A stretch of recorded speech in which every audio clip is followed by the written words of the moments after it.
यह एक ऐसी कहानी है जहां शक्ति भाग्य से नहीं, बल्कि निर्णयों से बनती है। जो चीज शांति से शुरू होती है, वह जल्द ही एक ऐसी चीज में तब्दील हो जाती है जिसे नजरअंदाज नहीं किया जा सकता। यहाँ थोड़ा सा पॉज लेते हैं। अब तक कहानी में पावर का फाउंडेशन तैयार हो चुका है और आगे जो होने वाला है वो प्रोटैगनिस्ट के लिए सब कुछ बदल सकता है। अगर आपको सिस्टम, कल्टिवेशन और फैंटेसी ऑडियो पसंद आते हैं तो चैनल को सब्सक्राइब कर सकते हैं ताकि आने वाली कहानियाँ आपसे मिस ना हो। अपडेट और एक्स्ट्रा कंटेंट के लिए टेलीग्राम ज्वाइन करना भी एक अच्छा ऑप्शन है, लिंक डिस्क्रिप्शन में मिल जाएगा। अब चलिए कहानी को आगे बढ़ाते हैं। अध्याय 91, फ्रांसीसियों को लूटना 3। जनरल डी गॉल, इतनी चिंता मत कीजिए। युद्ध के बाद के फैसलों में आपको भले ही काफी स्वायत्तता प्राप्त हो, लेकिन लिखित में सब कुछ होना जरूरी है ना? इसलिए एक संधि पर हस्ताक्षर होने चाहिए।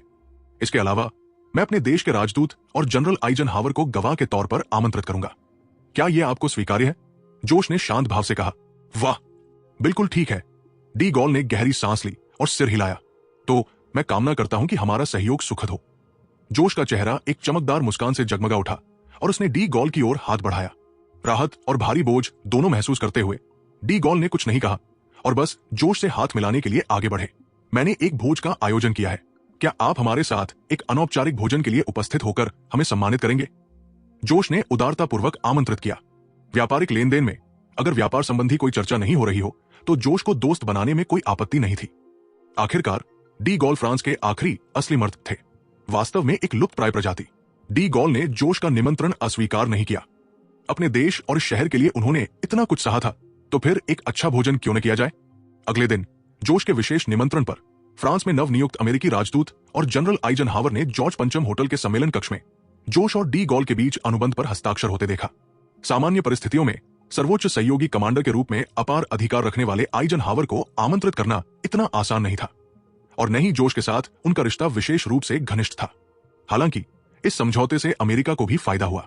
आखिरकार अमेरिकियों को संदेह था कि क्या डी गॉल या फ्रांसीसी सरकार युद्ध के बाद 2 बख्तरबंद डिवीजनों के लिए ऋण चुका पाएगी या चुकाने के लिए इच्छुक भी होगी। लेकिन इस अनुबंध पर हस्ताक्षर होने के बाद यदि फ्रांस अपने ऋण का भुगतान करने में विफल रहता है तो अमेरिका युद्ध के बाद फ्रांस को दिए जाने वाले हर्जाने से इसे उचित रूप से काट सकता है। इसलिए आइजनहावर ने एहसान मानते हुए खुशी खुशी ये काम कर दिया। अनुबंध पर हस्ताक्षर होने के अगले दिन डिब्बाबंद मांस से लदे 2 लिबर्टी जहाज सीन नदी पर दिखाई दिए।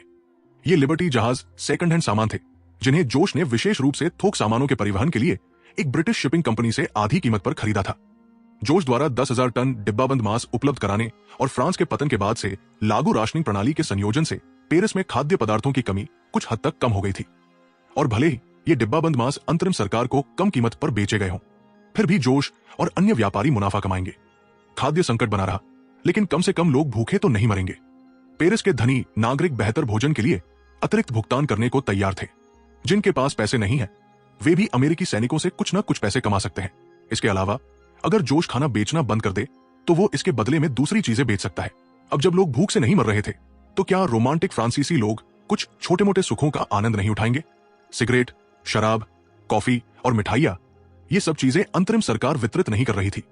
इस प्रकार जोश चुपचाप ईगल के घोंसले में वापसी अभियान के शुरू होने की प्रतीक्षा करते हुए फ्रांसीसी लोगों को लूटता रहा। मुझे लगा था कि ऑपरेशन शुरू होने तक तुम वापस नहीं आओगे। कुछ दिनों बाद राष्ट्रपति कक्ष के अध्ययन कक्ष में जोश अपने सामने बैठी महिला से बात करते हुए एक कांसे के ड्रैगन के सिर को ध्यान से पोंछ रहा था। मुझे तुम्हारी बहुत याद आ रही थी। तुम्हें देखे बिना मैं न खा सकती थी और न सो सकती थी, महिला ने नजाकत से कहा और अपने गले के पट्टे से खेलने लगी। वो कोई और नहीं बल्कि ओफेलिया थी। क्या सच में? मुझे तो पता ही नहीं था कि मैं इतना आकर्षक हूं। जोश ने भौहें चढ़ाकर अजगर के सिर को सावधानी से एक डिब्बे में रख दिया। मुझे याद कर रहे हो?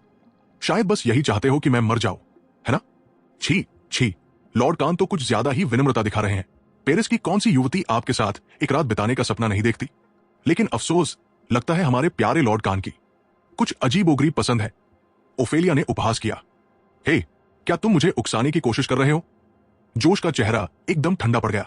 हाल ही में वीटो और अन्य लोगों ने उन्हें पेरिस में फैली उन अफवाहों के बारे में बताया था जिनमें यह सुझाव दिया गया था कि उनका यौन रुझान असामान्य हो सकता है। ये अफवाहें इसलिए उठीं क्योंकि जोश अक्सर मॉलिन रूज और ले लिडो जैसे कैबरे में जाते थे, लेकिन वे कभी भी किसी रोमांटिक स्कैंडल में शामिल नहीं हुए थे। उस दौर में इस तरह का व्यवहार लगभग अनसुना था, खासकर रोमांटिक रूप से प्रसिद्ध फ्रांस में। जोश की असाधारण उपस्थिति को देखते हुए अफवाहें और भी अधिक विश्वसनीय लगने लगी। लेकिन जोश हमेशा से ऐसी अफवाहों को खारिज करता आया था। मैं पुरुष हूं या नहीं, यह तय करना आपका काम नहीं है। सच तो यह था कि जोश बहुत नखरे वाला था। हालांकि पेरिस अपने रोमांस के लिए मशहूर था, फिर भी ज्यादातर महिलाएं उसे आकर्षित नहीं कर पाती थी। इन निराधार अफवाहों की बात करें तो किसी ने भी उनसे इस बारे में सवाल करने की हिम्मत नहीं की।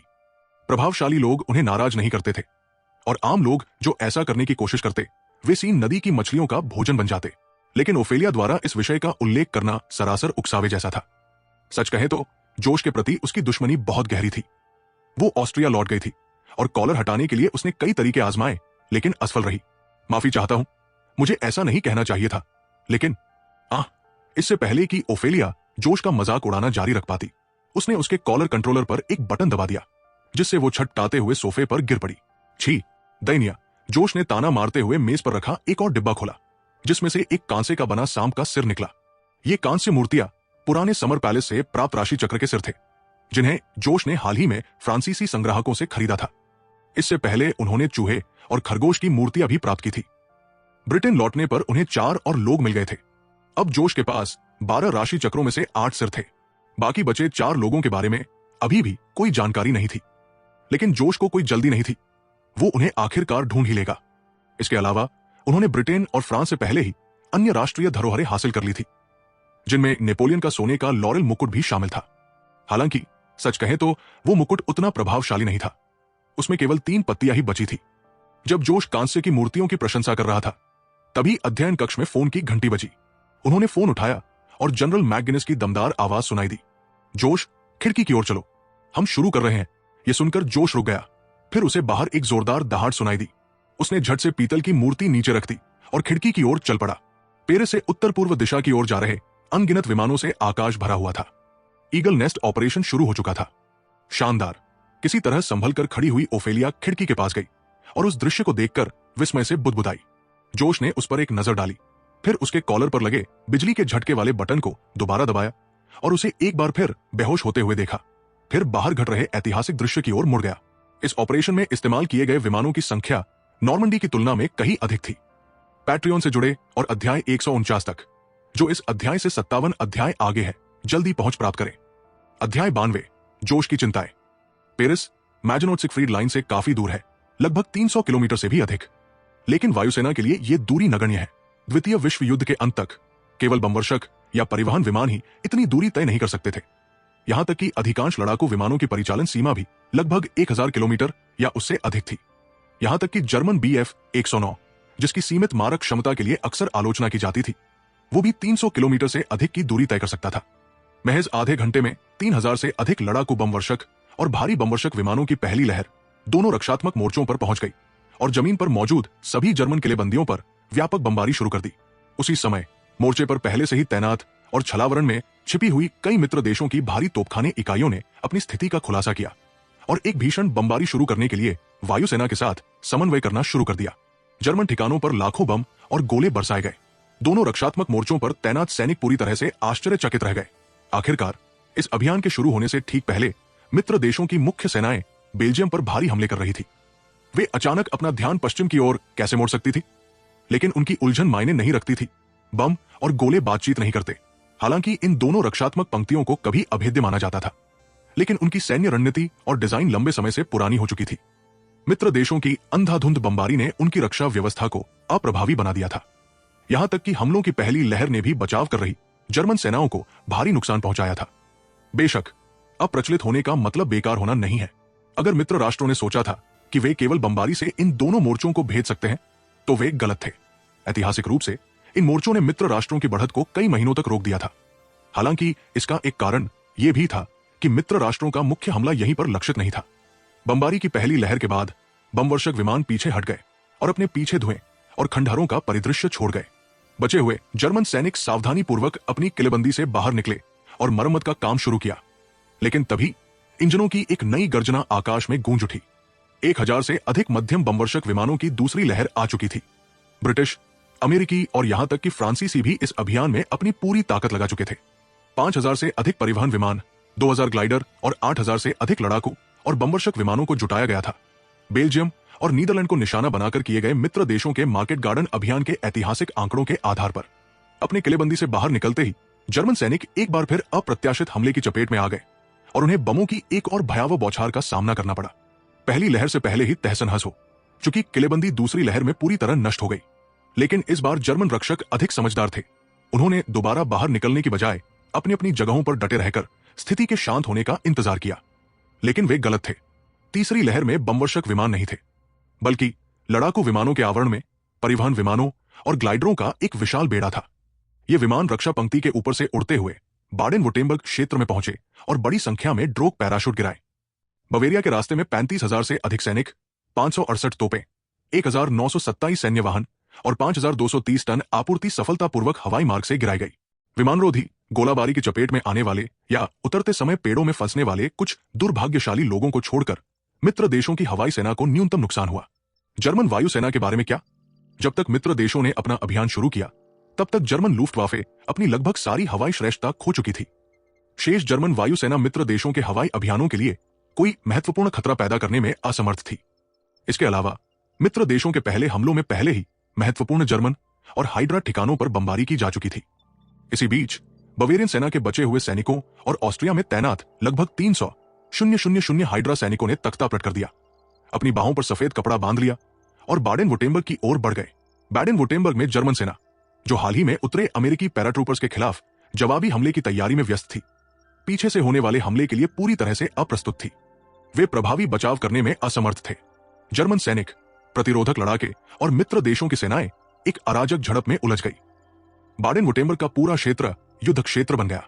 अपने अपेक्षाकृत छोटे आकार, सिर्फ 30,000 वर्ग किलोमीटर से थोड़ा अधिक के बावजूद, जो चीन के शांक्सी प्रांत के आकार का लगभग 5वां हिस्सा है, बाडेन-वुर्टेम्बर्ग कुछ ही दिनों में 3 गुटों के 600,000 से अधिक सैनिकों के साथ एक युद्ध क्षेत्र बन गया। इसमें दोनों पक्षों के उन्नत हथियारों को भी जोड़ दे तो लड़ाई बेहद तीव्र हो गई। जब तक हिटलर और रेड्सकल को इस बात का एहसास हुआ कि क्या हो रहा है, तब तक बहुत देर हो चुकी थी। हिटलर, जो पहले से ही पतन के कगार पर था, मूल समय रेखा में आर्डेंस आक्रमण की तरह जवाबी हमले के लिए पर्याप्त सैनिकों को जुटाने में सक्षम नहीं था। इस बीच हाइड्रा का रेड्सकल, हालांकि अभी भी जवाबी हमले करने में सक्षम था, एक और संकट का सामना कर रहा था। इसी दौरान हाइड्रा के नियंत्रण वाले क्षेत्र रोमानिया और हंगरी ने भी विद्रोह कर दिया। सोवियत संघ द्वारा उकसाए गए इन विद्रोह ने हाइड्रा की आपूर्ति लाइनों को काट दिया। पीछे हटने का रास्ता बंद हो जाने के कारण हाइड्रा की सेनाओं के पास क्रोएशियाई और स्लोवेनियाई क्षेत्रों में पीछे हटने के अलावा कोई विकल्प नहीं बचा था और उन्होंने अंतिम मोर्चा संभालने के लिए आल्प्स की प्राकृतिक बाधाओं पर भरोसा किया, ये महसूस करते हुए कि पारंपरिक युद्ध अब कोई विकल्प नहीं रह गया है। रेड्सकल ने अपने सभी शेष संसाधनों को महाहथियारों के विकास पर केंद्रित करना शुरू कर दिया। टेसरैक्ट द्वारा संचालित ऊर्जा बम और वैल्किरी रणनीतिक बमवर्षक विमान। रेड्सकल दृढ़ निश्चय था कि यदि वो पारंपरिक तरीकों से युद्ध नहीं जीत सकता तो वो अपने महाहथियारों से दुनिया को नष्ट कर देगा। रेड्सकल जैसे पागल के लिए बातचीत कभी कोई विकल्प नहीं थी। संयुक्त राज्य अमेरिका के हर बड़े शहर को तबाह करके ही वो अपनी महत्वाकांक्षाओं को पूरा करने की उम्मीद कर सकता था। मित्र राष्ट्रों को इसकी जानकारी नहीं थी। एक सप्ताह के भीतर ही उन्होंने अपने रणनीतिक उद्देश्यों को हासिल कर लिया। प्रसिद्ध रक्षा पंक्ति को भेदते हुए हाइड्रा के प्रतिरोध बलों से संपर्क स्थापित कर लिया। इस सफलता के बावजूद मित्र राष्ट्रों ने आगे कार्रवाई नहीं की। नॉर्मंडी में उतरने के बाद की तरह ही युद्ध क्षेत्र में अभी भी बिखरी हुई जर्मन टुकड़ियां मौजूद थी। उन्हें पूरी तरह से हटाने में महीनों लग जाएंगे। फिर भी मित्र देशों के कमांडर आशावादी थे और युद्ध के अंत की कल्पना करने लगे थे। लेकिन जहां एक और मित्र देशों का नेतृत्व जश्न मना रहा था, वही जोश बेहद परेशान था। वो रेड्सकल के महाहथियारों के बारे में जानता था, जो परमाणु बमों से कहीं अधिक भयावह थे। परमाणु विस्फोट के विपरीत, जो शायद कुछ अवशेष छोड़ दे, रेड्सकल के टेसरैक्ट संचालित हथियार पूरे शहरों को पूरी तरह से नष्ट कर सकते हैं, बिना कोई निशान छोड़े। अगर इतिहास वैसा ही रहता तो जोश शायद कैप्टन अमेरिका द्वारा रेड्सकल की समस्या को हल करने का इंतजार करता और आर्कटिक में गायब हो जाता। लेकिन अब इतिहास में काफी बदलाव आ चुका था। काश ऑस्ट्रिया और बवेरिया ने विद्रोह कर दिया होता तो रेड्सकल शायद इस तरह से कोने में धकेला नहीं जाता। लेकिन बाल्कन क्षेत्र उसके हाथ से फिसलने के साथ ही स्थिति बदल गई। क्या होगा अगर रेड्सकल ने अपने महाहथियारों को समय से पहले पूरा कर लिया और अमेरिकी मुख्य भूमि पर हमला कर दिया? जोश को कैप्टन अमेरिका के भाग्य की ज्यादा परवाह नहीं थी। आखिरकार सुपर सोल्जर सीरम से केवल अस्थायी लाभ ही मिलते थे। पर्याप्त समय मिलने पर यूरी सीरम का और भी बेहतर संस्करण विकसित कर सकता था। लेकिन अगर रेड्सकल ने अमेरिका पर बमबारी की तो इसके परिणाम विनाशकारी होंगे। उनकी पत्नी और अजन्मा बच्चा अभी भी संयुक्त राज्य अमेरिका में थे। क्या उसे मार्गरेट को कहीं और भेज देना चाहिए? लेकिन वो पहले से ही 7 महीने की गर्भवती थी। अगर रास्ते में कुछ हो गया तो क्या होगा? नहीं, जोश ने फैसला किया, उसे रेड स्कल के महाहथियारों के बारे में जानकारी लीक करने का कोई न कोई तरीका ढूंढना ही होगा। पैट्रियन से जुड़े और अध्याय 149 तक, जो इस अध्याय से 57 अध्याय आगे है, जल्दी पहुंच प्राप्त करें। अध्याय 93, ये महिला खतरनाक है। क्या आपको अभी भी वहां श्मिट के कई कट्टर समर्थकों को नियंत्रित नहीं करना चाहिए? इस बारे में सोचने के बाद जोश ने तुरंत ओफेलिया की ओर रुख किया। बिल्कुल, काफी सारे, लेकिन सभी नहीं। ओफेलिया ने सिर हिलाया। ऑस्ट्रिया में हुए तख्तापलट के दौरान श्मिट के हाइड्रा गिरोह के सभी अधीनस्थ अधिकारी शामिल नहीं थे। तख्तापलट के कई कट्टर समर्थक और विरोधी घटनाक्रम से अनजान थे और अंततः कैदी बन गए। फिलहाल इनमें से अधिकांश लोग अभी भी ऑस्ट्रिया वेरेनगुट के नियंत्रण में थे, जिससे ओफेलिया संबंधित थी, और उन्हें अभी तक मित्र देशों की सेनाओं को सौंपा नहीं गया था। लेकिन यह तो होना ही था। आखिरकार भविष्य में जो कुछ भी होगा, उसकी जिम्मेदारी किसी न किसी को तो उठानी ही होगी। उदाहरण के तौर पर यातना शिविरों को ही ले लीजिए। चाहे हिटलर के कब्जे वाले क्षेत्र हों या श्मिट के कब्जे वाले, लगभग हर देश ने कमोबेश ऐसे शिविर स्थापित किए थे। ऑस्ट्रिया भी इसका अपवाद नहीं था। इस तरह की घटनाओं में अक्सर कई तरह के लोग शामिल होते थे। यहां तक कि तख्तापलट के दौरान पाला बदलने वाले लोग भी अलग अलग स्तर पर इसमें शामिल थे। हालांकि ऑपरेशन ईगल्स नेस्ट की जीत के साथ ये लोग आसानी से न्याय के पक्ष में आ गए थे। स्पष्टतः उन्हें अब जवाबदेह नहीं ठहराया जाएगा। लेकिन मानवता के खिलाफ इन गंभीर अपराधों की जिम्मेदारी लेने के लिए किसी न किसी की जरूरत थी, और इसमें कोई संदेह नहीं कि इसका पूरा दोष श्मिट के पकड़े गए कट्टर समर्थकों पर ही पड़ेगा। युद्ध के बाद इस तरह से लोगों को बलि का बकरा बनाना कोई असामान्य बात नहीं थी। जापान के सम्राट और कुछ सहयोगियों जैसे स्पष्ट रूप से दोषी व्यक्ति भी न्याय से बच निकलने में कामयाब रहे। ऐसे में इन आपस में जुड़े यूरोपीय अभिजात वर्ग का क्या ही अस्तित्व रहा होगा। जोश ने आदेश दिया, मेरे लिए 2 लोगों को चुनो। बेहतर होगा कि वे उच्च पदस्थ हों और वैज्ञानिक अनुसंधान से जुड़े हों। आपको इन लोगों की जरूरत किस लिए है? ओफेलिया ने हैरानी से भौहें चढ़ाते हुए पूछा। बेवजह के सवाल मत पूछो। इस बुनियादी सिद्धांत को समझे बिना तुमने हाइड्रा अकादमी से स्नातक की उपाधि कैसे प्राप्त की? जोश ने उसकी ओर देखा। तो अब तुम मुझे आदेश दोगे? ओफेलिया को आखिरकार बात समझ में आ गई और उसने अविश्वास से जोश की ओर देखा। तुम्हारा क्या मतलब है? जोश अपनी बड़ी कुर्सी पर पीछे झुक गया और उसे व्यंग्य भरी नजरों से देखने लगा। हाँ, तुम्हें क्या लगता है कि तुम मुझे हुक्म दे सकते हो सिर्फ इस छोटे से कॉलर की वजह से? ओफेलिया गुस्से से हंसते हुए बोली। क्या यह काफी नहीं है? जोश ने कंधे उचकाते हुए कहा। आपने मुझसे वादा किया था कि हमारा सहयोग समाप्त होते ही आप वो पट्टा हटा देंगे। अब जब ऑपरेशन ईगल्स नेस्ट समाप्त हो चुका है, तो क्या अपना वादा निभाने का समय नहीं आ गया है? अन्यथा मुझे पूरा यकीन है कि मित्र देशों के नेता मुझे न्याय दिलाएंगे। ओफेलिया ने स्पष्ट रूप से नाराज होकर कहा। तुम गलत नहीं हो। उसकी बात सुनकर जोश ने गंभीरता से सिर हिलाया और फिर एक स्विच की ओर हाथ बढ़ाया। रुको, ऐसा मत करो। तुम जो चाहोगे मैं मान जाऊंगी। जोश की हरकत देखकर ओफेलिया घबरा गई और जल्दी से चिल्लाई, लेकिन जोश ने उसकी बात अनसुनी कर दी और स्विच दबा दिया। ओफेलिया ने तुरंत अपनी आंखें बंद कर ली और बिजली के झटके के लिए खुद को तैयार कर लिया। लेकिन अपेक्षित झटका नहीं लगा। इसके बजाय उसे एक हल्की सी क्लिक की आवाज सुनाई दी और जल्द ही उसकी गर्दन पर महसूस हो रही जकड़न गायब हो गई, जिससे उसे हल्कापन और आजादी का एहसास हुआ। फिर कॉलर के कालीन वाले फर्श पर गिरने की हल्की सी आवाज आई। अविश्वास से आंखें खोलते हुए ओफेलिया ने फर्श पर पड़े कॉलर को देखा और अनायास ही उसके हाथ उसकी पतली बर्फ जैसी सफेद गर्दन पर चले गए। अविश्वास और राहत का मिलाजुला भाव उसके मन में उमड़ आया। वो मनहूस चीज आखिरकार चली गई, लेकिन उसे मन में खालीपन का हल्का सा एहसास क्यों हुआ? क्या ऐसा हो सकता है कि मैं? उसके मन में एक अजीब सा असहज विचार कौन था? ओफेलिया सिहर उठी और उस विचार को दूर भगाने के लिए उसने अपना सिर जोर से हिलाया। ये मत सोचो कि मैं तुम्हें सिर्फ इसलिए धन्यवाद दूंगी क्योंकि तुमने वह चीज हटा दी है। अगर तुम चाहते हो कि मैं तुम्हारे लिए काम करूं, तो बेहतर होगा कि तुम मुझे कुछ असली फायदे दो। ओफेलिया ने गर्व से अपना सिर उठाया, लेकिन जब तक वो इंतजार करती रही, जोश ने कुछ नहीं कहा, बस उसे उपहासपूर्ण भाव से घूरता रहा। ये कैसा चेहरा बना लिया है? मैं तुम्हें याद दिला दूं, तुमने ही तो मुझसे मदद मांगी थी। ओफेलिया ने गुस्से से कहा। अपनी बात पूरी करने से पहले ही उसे चक्कर आने लगे। जब उसे होश आया तो उसने खुद को फर्श पर गिरा हुआ पाया। उसका शरीर पूरी तरह से बेजान था, हालांकि उसका दिमाग साफ था। ओफेलिया को जल्द ही एहसास हुआ कि उसके अंगों पर उसका कोई नियंत्रण नहीं है। तुमने मेरे साथ क्या किया है? उसने घबराहट भरी आवाज में पूछा। अंदाजा लगाओ, जोश ने खड़े होकर उसके पास जाते हुए कहा। वो नीचे झुक गया और उसके चेहरे को देखते हुए उसकी थोड़ी पकड़ ली। श्रीमान खान, मुझे माफ कर दीजिए, मुझसे गलती हो गई, कृपया मुझे क्षमा कर दीजिए। खतरे को भांपते हुए ओफेलिया ने विनती की। पूर्ण लकवाग्रस्त होने का डर उसे किसी भी बिजली के झटके से कहीं ज्यादा सता रहा था। अगर मैं तुम्हें इसी हालत में डिस्ट्रिक्ट 11 भेज दूं तो क्या होगा? जोश ने धीरे से कहा और उसके गाल पर हाथ फेरा। मस्तिष्क वास्तव में एक रहस्यमय क्षेत्र है। यूरी ने बस इतना किया था कि ओफेलिया के मस्तिष्क में एक छोटी सी चिप आधारित बम लगा दी थी। इससे न केवल किसी भी क्षण उसकी जान जा सकती है, बल्कि वो असहाय भी हो सकती है।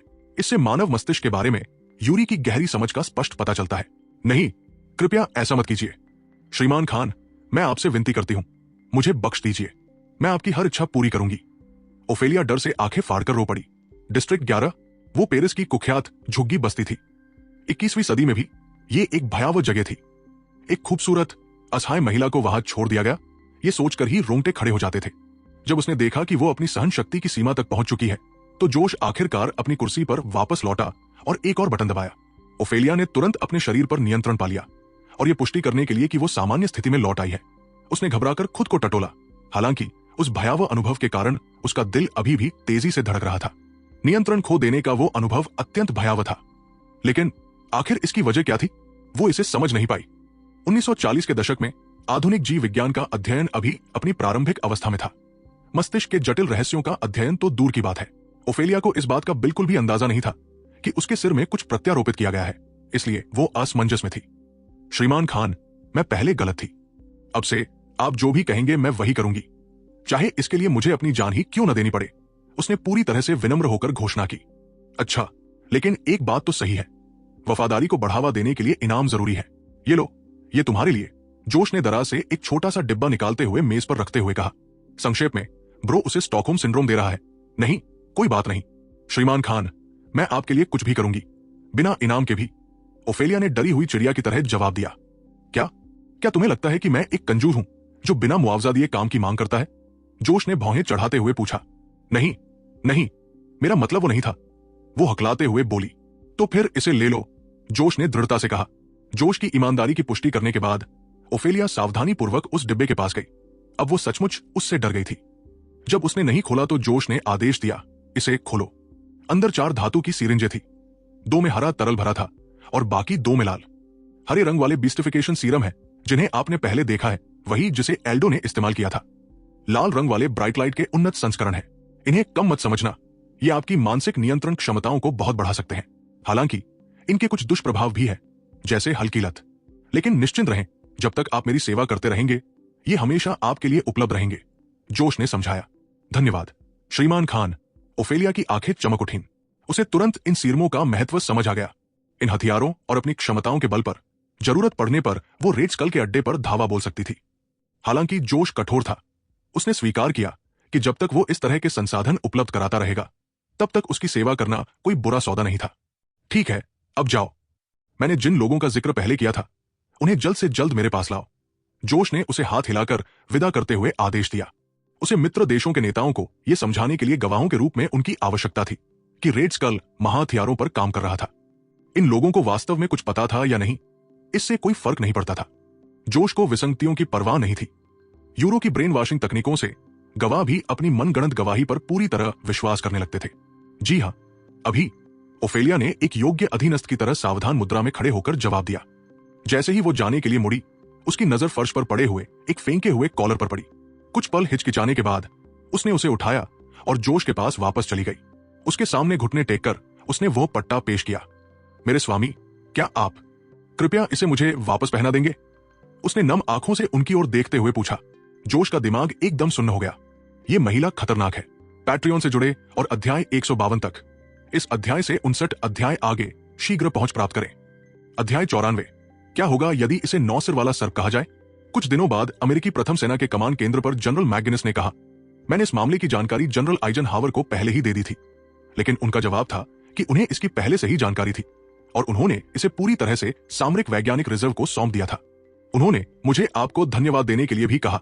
जब जोश ने मैकगिनस का जवाब सुना तो वो दंग रह गया। इसका क्या मतलब है? क्या उसे पहले से ही पता है? इसका मतलब यह है कि जब श्मिट ने सामूहिक रूप से पीछे हटने का फैसला किया तो हाउलिंग कमांडो ने उसका पीछा किया और उसे रोकने में भाग लिया। हालांकि श्मिट अंततः भाग निकला, लेकिन उसका सबसे महत्वपूर्ण अधीनस्थ वैज्ञानिक अर्नम जोला पकड़ा गया। जोला से पूछताछ के बाद श्मिट की महाहथियार योजना का पता चला। अगर कोई अप्रत्याशित घटना न हो तो कैप्टन अमेरिका, उसके साथी और पूरी सामरिक वैज्ञानिक रिजर्व श्मिट के गढ़ में घुसपैठ कर चुके होंगे। यह देखकर कि जोश अभी भी उलझन में था, मैकगिनस ने स्थिति को विस्तार से समझाया। जब उसने अपनी बात खत्म की तो मैकगिनिस के चेहरे पर अफसोस के भाव थे। आखिरकार रेड्सकल के अड्डे पर हमला करना और उसकी पागलपन भरी योजना को नाकाम करना एक बड़ी उपलब्धि होती। अगर जोश ने उसे पहले बताया होता तो शायद वह भी इस अभियान में शामिल हो पाता। उस समय जोश को समझ नहीं आ रहा था कि क्या कहे। क्या इतिहास की आत्म सुधार करने की शक्ति सचमुच इतनी प्रबल होती है? बहुत कुछ बदल गया था और घटनाएं महीनों पहले ही घटित हो गई थी। फिर भी सब कुछ मूल कथानक के अनुरूप ही प्रतीत हो रहा था। लेकिन जोश के लिए अंततः ये एक अच्छी बात साबित हुई। इस प्रामाणिक जानकारी को तैयार करने में बहुत समय और मेहनत लगी थी, फिर भी परिणाम वही रहा। अब एकमात्र चिंता यह थी कि क्या कैप्टन अमेरिका मूल समय रेखा की तरह सफल हो पाएगा। जोश के दृष्टिकोण से मित्र देशों के लिए सबसे सुरक्षित तरीका यह होता कि वे एक बड़ी सेना जुटाकर आल्प्स पर्वतमाला को घेर लें। लेकिन चूंकि सामरिक वैज्ञानिक रिजर्व को पहले ही तैनात कर दिया गया था और मूल समय रेखा के समान ही विनाशकारी रणनीति का उपयोग किया गया था, इसलिए अब वो कुछ खास नहीं कर सकता था। ठीक है जोश, ज्यादा मत सोचो, वे सफल होंगे। अब तुम्हें यह सोचना चाहिए कि मेरे साथ ऑस्ट्रिया चलो या जर्मनी जाओ। जोश को अभी भी चिंतित देखकर जनरल मैकगिनिस ने उसके कंधे पर थपथपाया और मुस्कुराते हुए कहा, तुम ऑस्ट्रिया जा रहे हो? जोश ने हैरानी से पूछा। हाँ, हालांकि कार्ल रेनर के नेतृत्व में तख्तापलट सफल रहा, फिर भी उनकी सेना सीमित है। प्रतिरोध अभी भी व्यापक है, इसलिए मित्र देशों को उनका समर्थन करना होगा।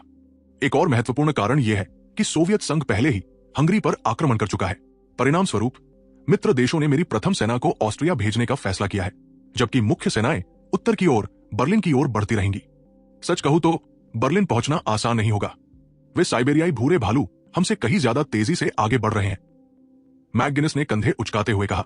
इतिहास के विपरीत, जहां याल्टा सम्मेलन ने जर्मनी के विभाजन को निर्धारित किया और पश्चिमी सहयोगियों ने अपनी शक्ति को बनाए रखने के लिए सोवियत संघ को बर्लिन पर कब्जा करने दिया, इस दुनिया में स्थिति अलग थी।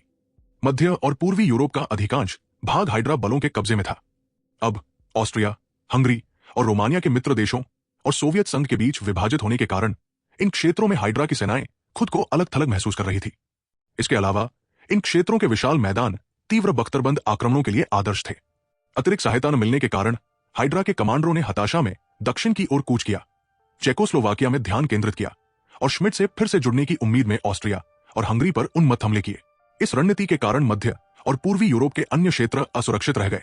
इस अवसर का लाभ उठाते हुए सोवियत संघ ने हंगरी में हाइड्रा को अवरुद्ध करने के लिए कुछ सेनाएं भेजी, जबकि उनकी अधिकांश बख्तरबंद डिवीजनों ने उत्तरी यूरोपीय मैदान और जर्मन क्षेत्र में धावा बोल दिया। सीमा से मात्र कुछ दर्जन किलोमीटर दूर स्थित बर्लिन अब उनकी पहुंच में था। सोवियत संघ की निरंतर प्रगति के सामने मित्र देशों के पास बर्लिन पर कब्जा करने की कोई उम्मीद नहीं थी। हालांकि कुल मिलाकर मित्र देशों ने जर्मनी के अधिक भूभाग पर कब्जा कर लिया। बेशक मैं ऑस्ट्रिया जा रहा हूं, भले ही जर्मनी पूरी तरह से हार जाए, उसका विभाजन इतनी जल्दी नहीं होगा। इसके अलावा मैं अपने वतन को फिर से देखना चाहता हूं। सच कहूं तो 6 साल से ज्यादा हो गए हैं और वहां की यादें धुंधली पड़ गई हैं। जोश ने मुस्कुराते हुए कहा। बेशक, घर तो बस एक बहाना था। ऑस्ट्रिया मूल जोश का जन्म स्थान था, न कि वर्तमान जोश का जो पुनर्जन्म लेकर आया था। मूल जोश की यादें विरासत में मिलने के बावजूद उसे देश से भावनात्मक लगाव बहुत कम था। उनके जाने का असली कारण न्यूश्वास्टीन महल देखना था। यूरोप आने से पहले उन्होंने मार्गरेट से वादा किया था कि वो महल को उपहार के रूप में खरीदेंगे। वैसे न्यूश्वास्टीन डिज्नी महल के लिए प्रेरणा थे। अगर जोश इसे खरीद लेता है तो क्या वो डिज्नी से लाइसेंसिंग शुल्क ले सकता है? खैर, ये तो बस एक विचार था। हालांकि ये व्यापक रूप से माना जाता था कि डिज्नी कैसल के लिए प्रेरणा न्यूश्वास्टीन थे, लेकिन डिज्नी ने कभी भी आधिकारिक तौर पर इसे स्वीकार नहीं किया। ऐसा मुकदमा जीतना असंभव होगा। इसके अलावा डिज्नी पर इस तरह की बात के लिए मुकदमा करना कंपनी को सीधे तौर पर खरीदने की तुलना में कहीं कम आकर्षक था। फिलहाल डिज्नी एक बड़ी कंपनी थी, लेकिन यह अपने भविष्य के कद के आसपास भी नहीं थी, जिसका अनुमानित मूल्य केवल कुछ मिलियन था। जोश के लिए मामूली रकम, जिसने युद्ध से भारी मुनाफा कमाया था। न्यूश्वास्टीन के अलावा जोश ने ऑस्ट्रिया में एक और गोल किया था।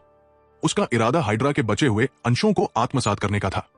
ओफेलिया के माध्यम से, जिसे उसने पूरी तरह से वश में कर लिया था, जोश ने श्मिट की सेनाओं के बारे में महत्वपूर्ण जानकारी प्राप्त कर ली थी। श्मिट की हार के बावजूद हाइड्रा ने काफी संसाधन बरकरार रखे, खासकर अपना खुफिया नेटवर्क। हालांकि श्मिट की मृत्यु के बाद गुट 3 समूहों में विभाजित हो गया था। पहले गुट में ऑस्ट्रियाई और बवेरियाई पूंजीपति शामिल थे, जिन्होंने श्मिट का साथ छोड़कर मित्र देशों के साथ गठबंधन किया और जमींदारों के रूप में अपनी स्थिति सुरक्षित की। दूसरा गुट, जो श्मिट के बजाय हाइड्रा के प्रति वफादार था, 9 सदस्यीय परिषद को बहाल करना चाहता था। तीसरे गुट में श्मिट के कट्टर वफादार शामिल थे, जिनमें से अधिकांश तख्तापलट के दौरान समाप्त हो गए या ऑस्ट्रिया भर में तितर बितर हो गए, जो या तो मित्र देशों द्वारा विनाश या मुकदमे की प्रतीक्षा कर रहे थे। जोश का लक्ष्य पहले 2 गुटों को अपने में समाहित करना था। इससे उन्हें 9 सदस्यीय परिषद में एक सीट के लिए वैध दावे के साथ अमेरिका लौटने का मौका मिलेगा। काफी सोच विचार के बाद जोश ने हाइड्रा में शामिल होने का फैसला किया था। वो खुद को न तो सुपर हीरो मानता था और न ही नैतिक संत। हत्या करने, गिरोह चलाने, तस्करी करने और युद्ध से लाभ कमाने के कारण वो उन अति धार्मिक नायकों की नजरों में पहले से ही खलनायक बन चुका था। हाइड्रा के संसाधनों का उपयोग अपने स्वयं के लाभ के लिए क्यों न किया जाए? और कौन जानता था, कुछ दशकों बाद हाइड्रा का नाम भी बदल दिया जा सकता है। अगर इसका नाम शियांग लियू रख दिया जाए तो क्या होगा? TLN, XING, पारस्परिक, साथ मिलकर या सहायता करना। लियू, विलो, एक प्रकार का वृक्ष। हालांकि पौराणिक कथाओं में शियांग लियू एक पौराणिक 9 सिर वाले सर्प या राक्षस को संदर्भित करता है जो बाढ़ और विनाश से जुड़ा है। इसका अर्थ 9 सिर वाला सर्प हो सकता है या इसे केवल शियांग लियू के रूप में भी रखा जा सकता है। तो मुझे क्या करना चाहिए?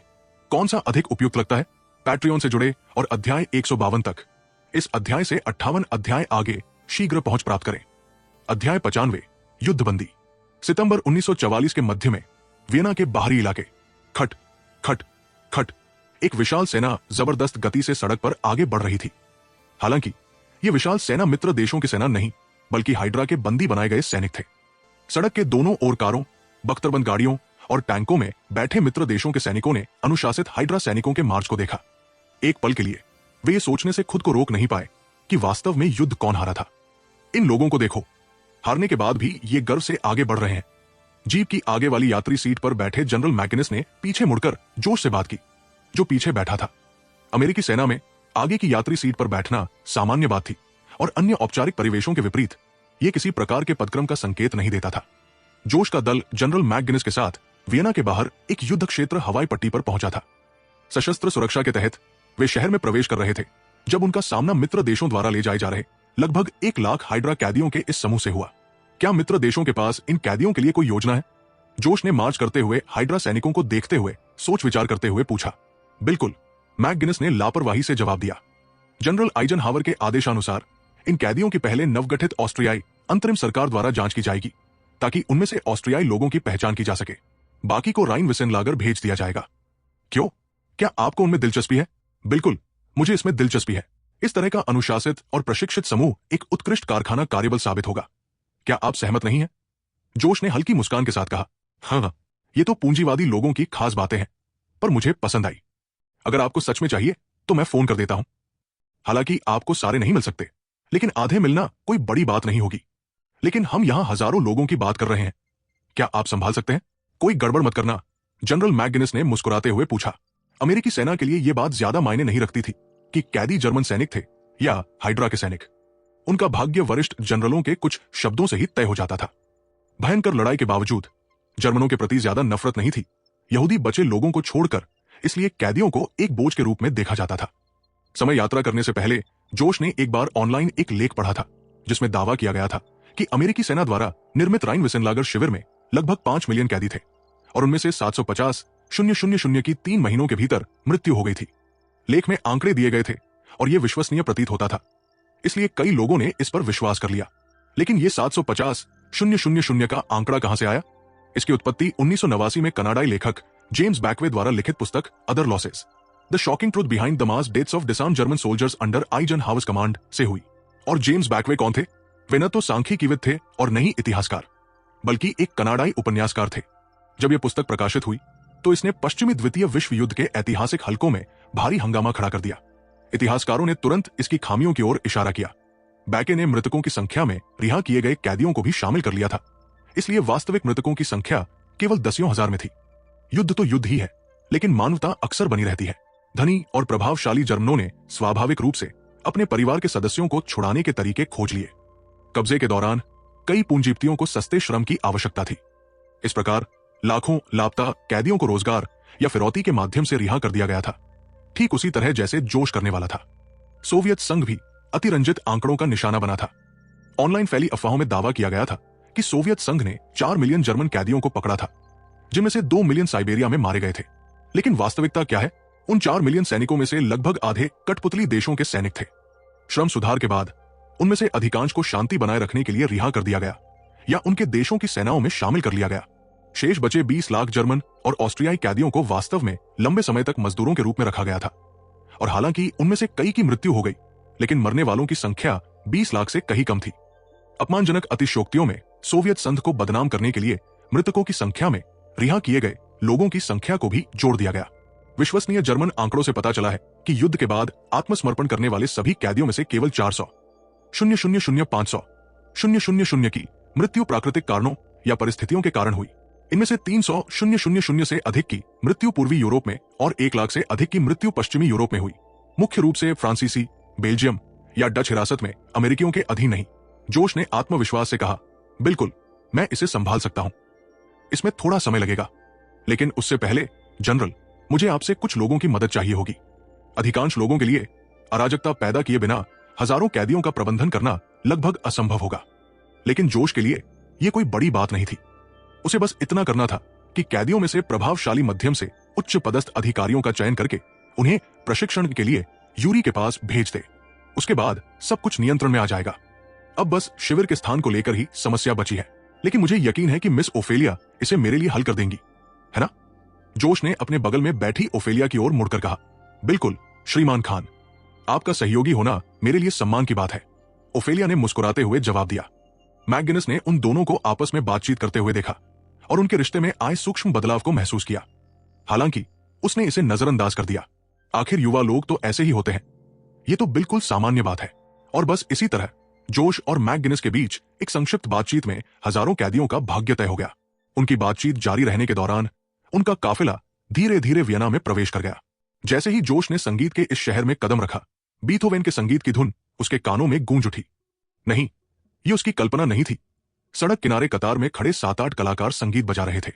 वियना ललित कला अकादमी कहाँ है? जोश ने अचानक ओफेलिया से पूछा। ओह, ये शहर के केंद्र में है, ओफेलिया ने जवाब दिया। उसे थोड़ा आश्चर्य हुआ कि जोश ऐसा क्यों पूछ रहा था। क्या जोश, क्या तुम्हें भी कला में दिलचस्पी है? मैकगिनस ने मुस्कुराते हुए पूछा। नहीं, ऐसा नहीं है। मुझे तो बस लगता है कि इस विश्व युद्ध के लिए Vienna academy of fine arts शायद आधी जिम्मेदार है। जोश ने मुस्कुराते हुए कहा, भविष्य में यह चुटकुला इंटरनेट मीम बन जाएगा, लेकिन उस दौर में इसका कभी जिक्र नहीं हुआ था। जोश की बातें सुनकर ओफेलिया और मैकगिनस दोनों ही अचंभित रह गए। यहां तक कि ड्राइवर भी चौकन्ना हो गया। मुस्कुराते हुए जोश ने मजाक की उत्पत्ति के बारे में बताया। जनरल मैकगिनस जोर से हंस पड़े। पहले अतिरिक्त अध्याय का लक्ष्य 175 पैट्रियन से जुड़े और अध्याय 155 तक। इस अध्याय से 60 अध्याय आगे शीघ्र पहुंच प्राप्त करें। अध्याय 96 कैप्टन अमेरिका का गायब होना। वियना में एक कैफे के सड़क किनारे हंसते हुए बच्चों का एक समूह जोश के पास से दौड़ता हुआ गुजरा, जो आराम से अपनी कॉफी का आनंद ले रहा था। अगर पास की मेजों पर बैठे छुट्टी मना रहे अमेरिकी सैनिकों और स्थानीय नागरिकों से कभी कभार आने वाली अंग्रेजी और जर्मन बातचीत की मिलीजुली आवाजें न आती, तो जोश को शायद लगता कि वो वापस अमेरिका में आ गया है।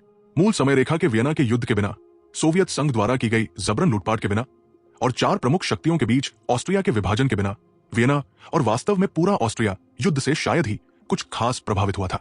इसके अलावा अपेक्षाकृत कम आबादी होने के कारण कुछ विशेष रूप से दुर्लभ वस्तुओं को छोड़कर फ्रांस और ब्रिटेन की तरह भौतिक कमी का सामना नहीं करना पड़ा। वातावरण अत्यंत शांतिपूर्ण था।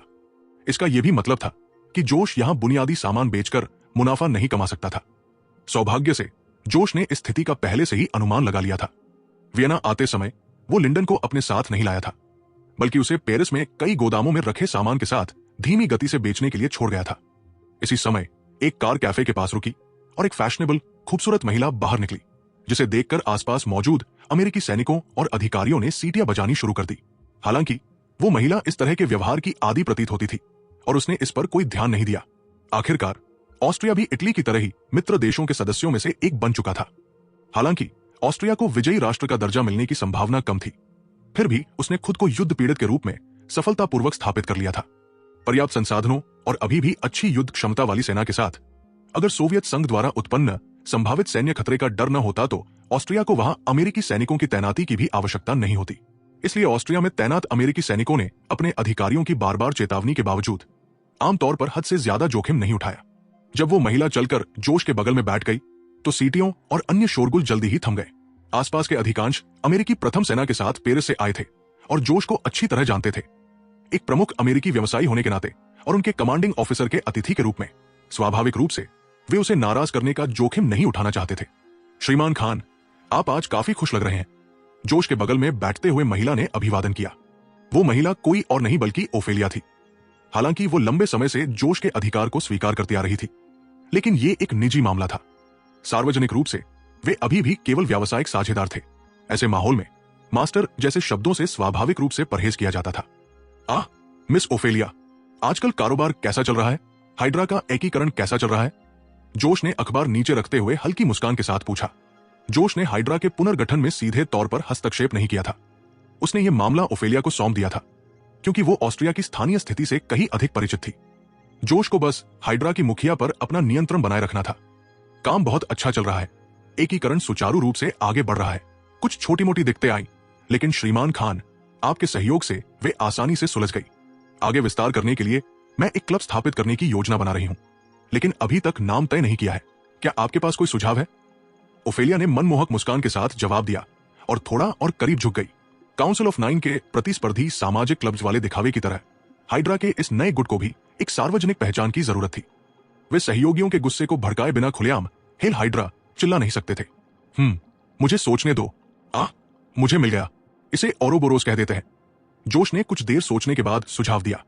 ओरोबोरोस या पूंछ खाने वाला सर्प ग्रीक पौराणिक कथाओं से उत्पन्न हुआ था, लेकिन यह केवल उन्हीं तक सीमित नहीं था। इसी तरह के प्रतीक विश्व भर की 40 से अधिक पौराणिक कथाओं में दिखाई देते हैं। नॉर्स पौराणिक कथाओं में यह जोरमुंगंद्र था। मिस्र की पौराणिक कथाओं में यह अपोफिस था। भारतीय पौराणिक कथाओं में यह सर्प देवता शेषा था, और एस्टेक में यह क्वेट्ज़लकोट्ल था। इसके सटीक मूल का पता लगाना असंभव था, लेकिन इन सभी मिथकों में यह प्रतीक अमरता, पूर्णता, अनंतता, ज्ञान और स्वयं संसार का प्रतिनिधित्व करता था। ओरोबोरोस, मैं समझ गई, ओफेलिया ने नाम पर विचार करते हुए कहा। अपने विशाल ज्ञान के कारण वो तुरंत इसका महत्व समझ गई और उसने सहमति में सिर हिलाया। जब दोनों नई संस्था के नाम पर चर्चा कर रहे थे, तभी अचानक दूर से एक जोरदार कोलाहल सुनाई दिया। जोश और ओफेलिया ने भौहें चढ़ाकर पीछे मुड़कर देखा। शोर अमेरिकी सैनिकों के एक समूह से आ रहा था। वीटो, जाकर पता लगाओ कि क्या हो रहा है। जोश ने पास की एक मेज पर बैठे वीटो को आदेश दिया। वीटो ने सिर हिलाया, उठा और पूछताछ करने चला गया। थोड़ी देर बाद वो लौट आया। बॉस, मुझे पता चल गया है, ये कैप्टन अमेरिका के बारे में है। उन्होंने रेड स्कल को हरा दिया, वीटो ने बताया। अरे, तो फिर ये लोग इतने खुश क्यों नहीं दिख रहे? जोश ने सैनिकों की ओर इशारा किया, जो शोर के बावजूद ज्यादा उत्साहित नहीं थे। उनके चेहरे उदासी से भरे लग रहे थे। उसे पहले से ही शक था, क्या ऐसा हो सकता है कि अपने सारे बदलावों के बावजूद कैप्टन अमेरिका आखिर में जब ही गया हो? उन्होंने कहा कि कैप्टन अमेरिका लापता हो गया, युद्ध में बलिदान हो गया। वीटो ने जोश के संदेह की पुष्टि की। क्या उन्हें कोई जानकारी है, जैसे कि उसकी मौत कैसे हुई? जोश ने माथे पर शिकन लाते हुए पूछा।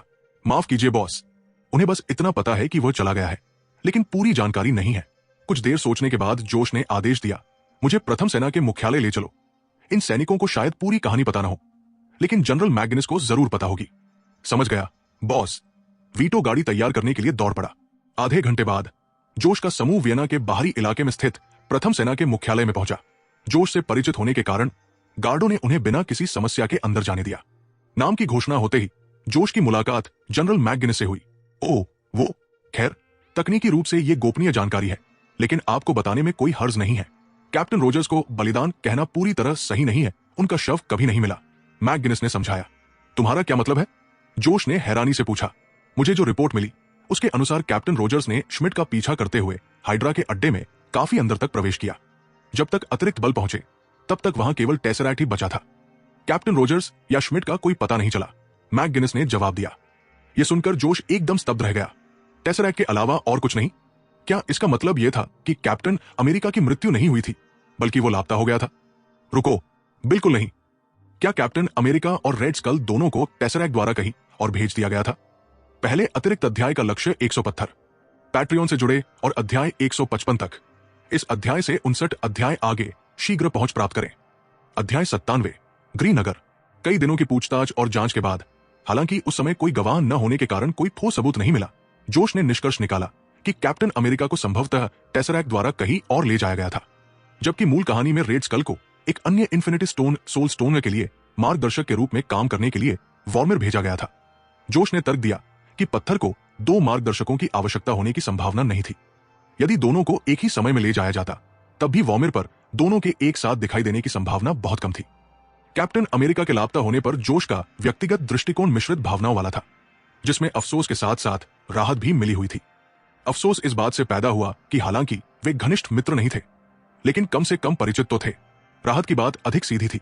हालांकि जोश को अभी तक काउंसिल ऑफ 9 से आधिकारिक मान्यता नहीं मिली थी, लेकिन वो प्रभावी रूप से हाइड्रा गुट का नेता बन गया था, जिससे वो कैप्टन अमेरिका का अप्रत्यक्ष दुश्मन बन गया था। हालांकि उसे उस आदमी से कोई डर नहीं था, लेकिन परिचित से दुश्मन बनने का यह बदलाव निस्संदेह असहज था। कुछ देर सोचने के बाद जोश ने इसके बारे में सोचना बंद कर दिया। जहां तक टेसरैक्ट की बात है, एक बार जब वो काउंसिल ऑफ 9 पर अपना नियंत्रण मजबूत कर लेगा तो ये अब कोई समस्या नहीं रहेगी।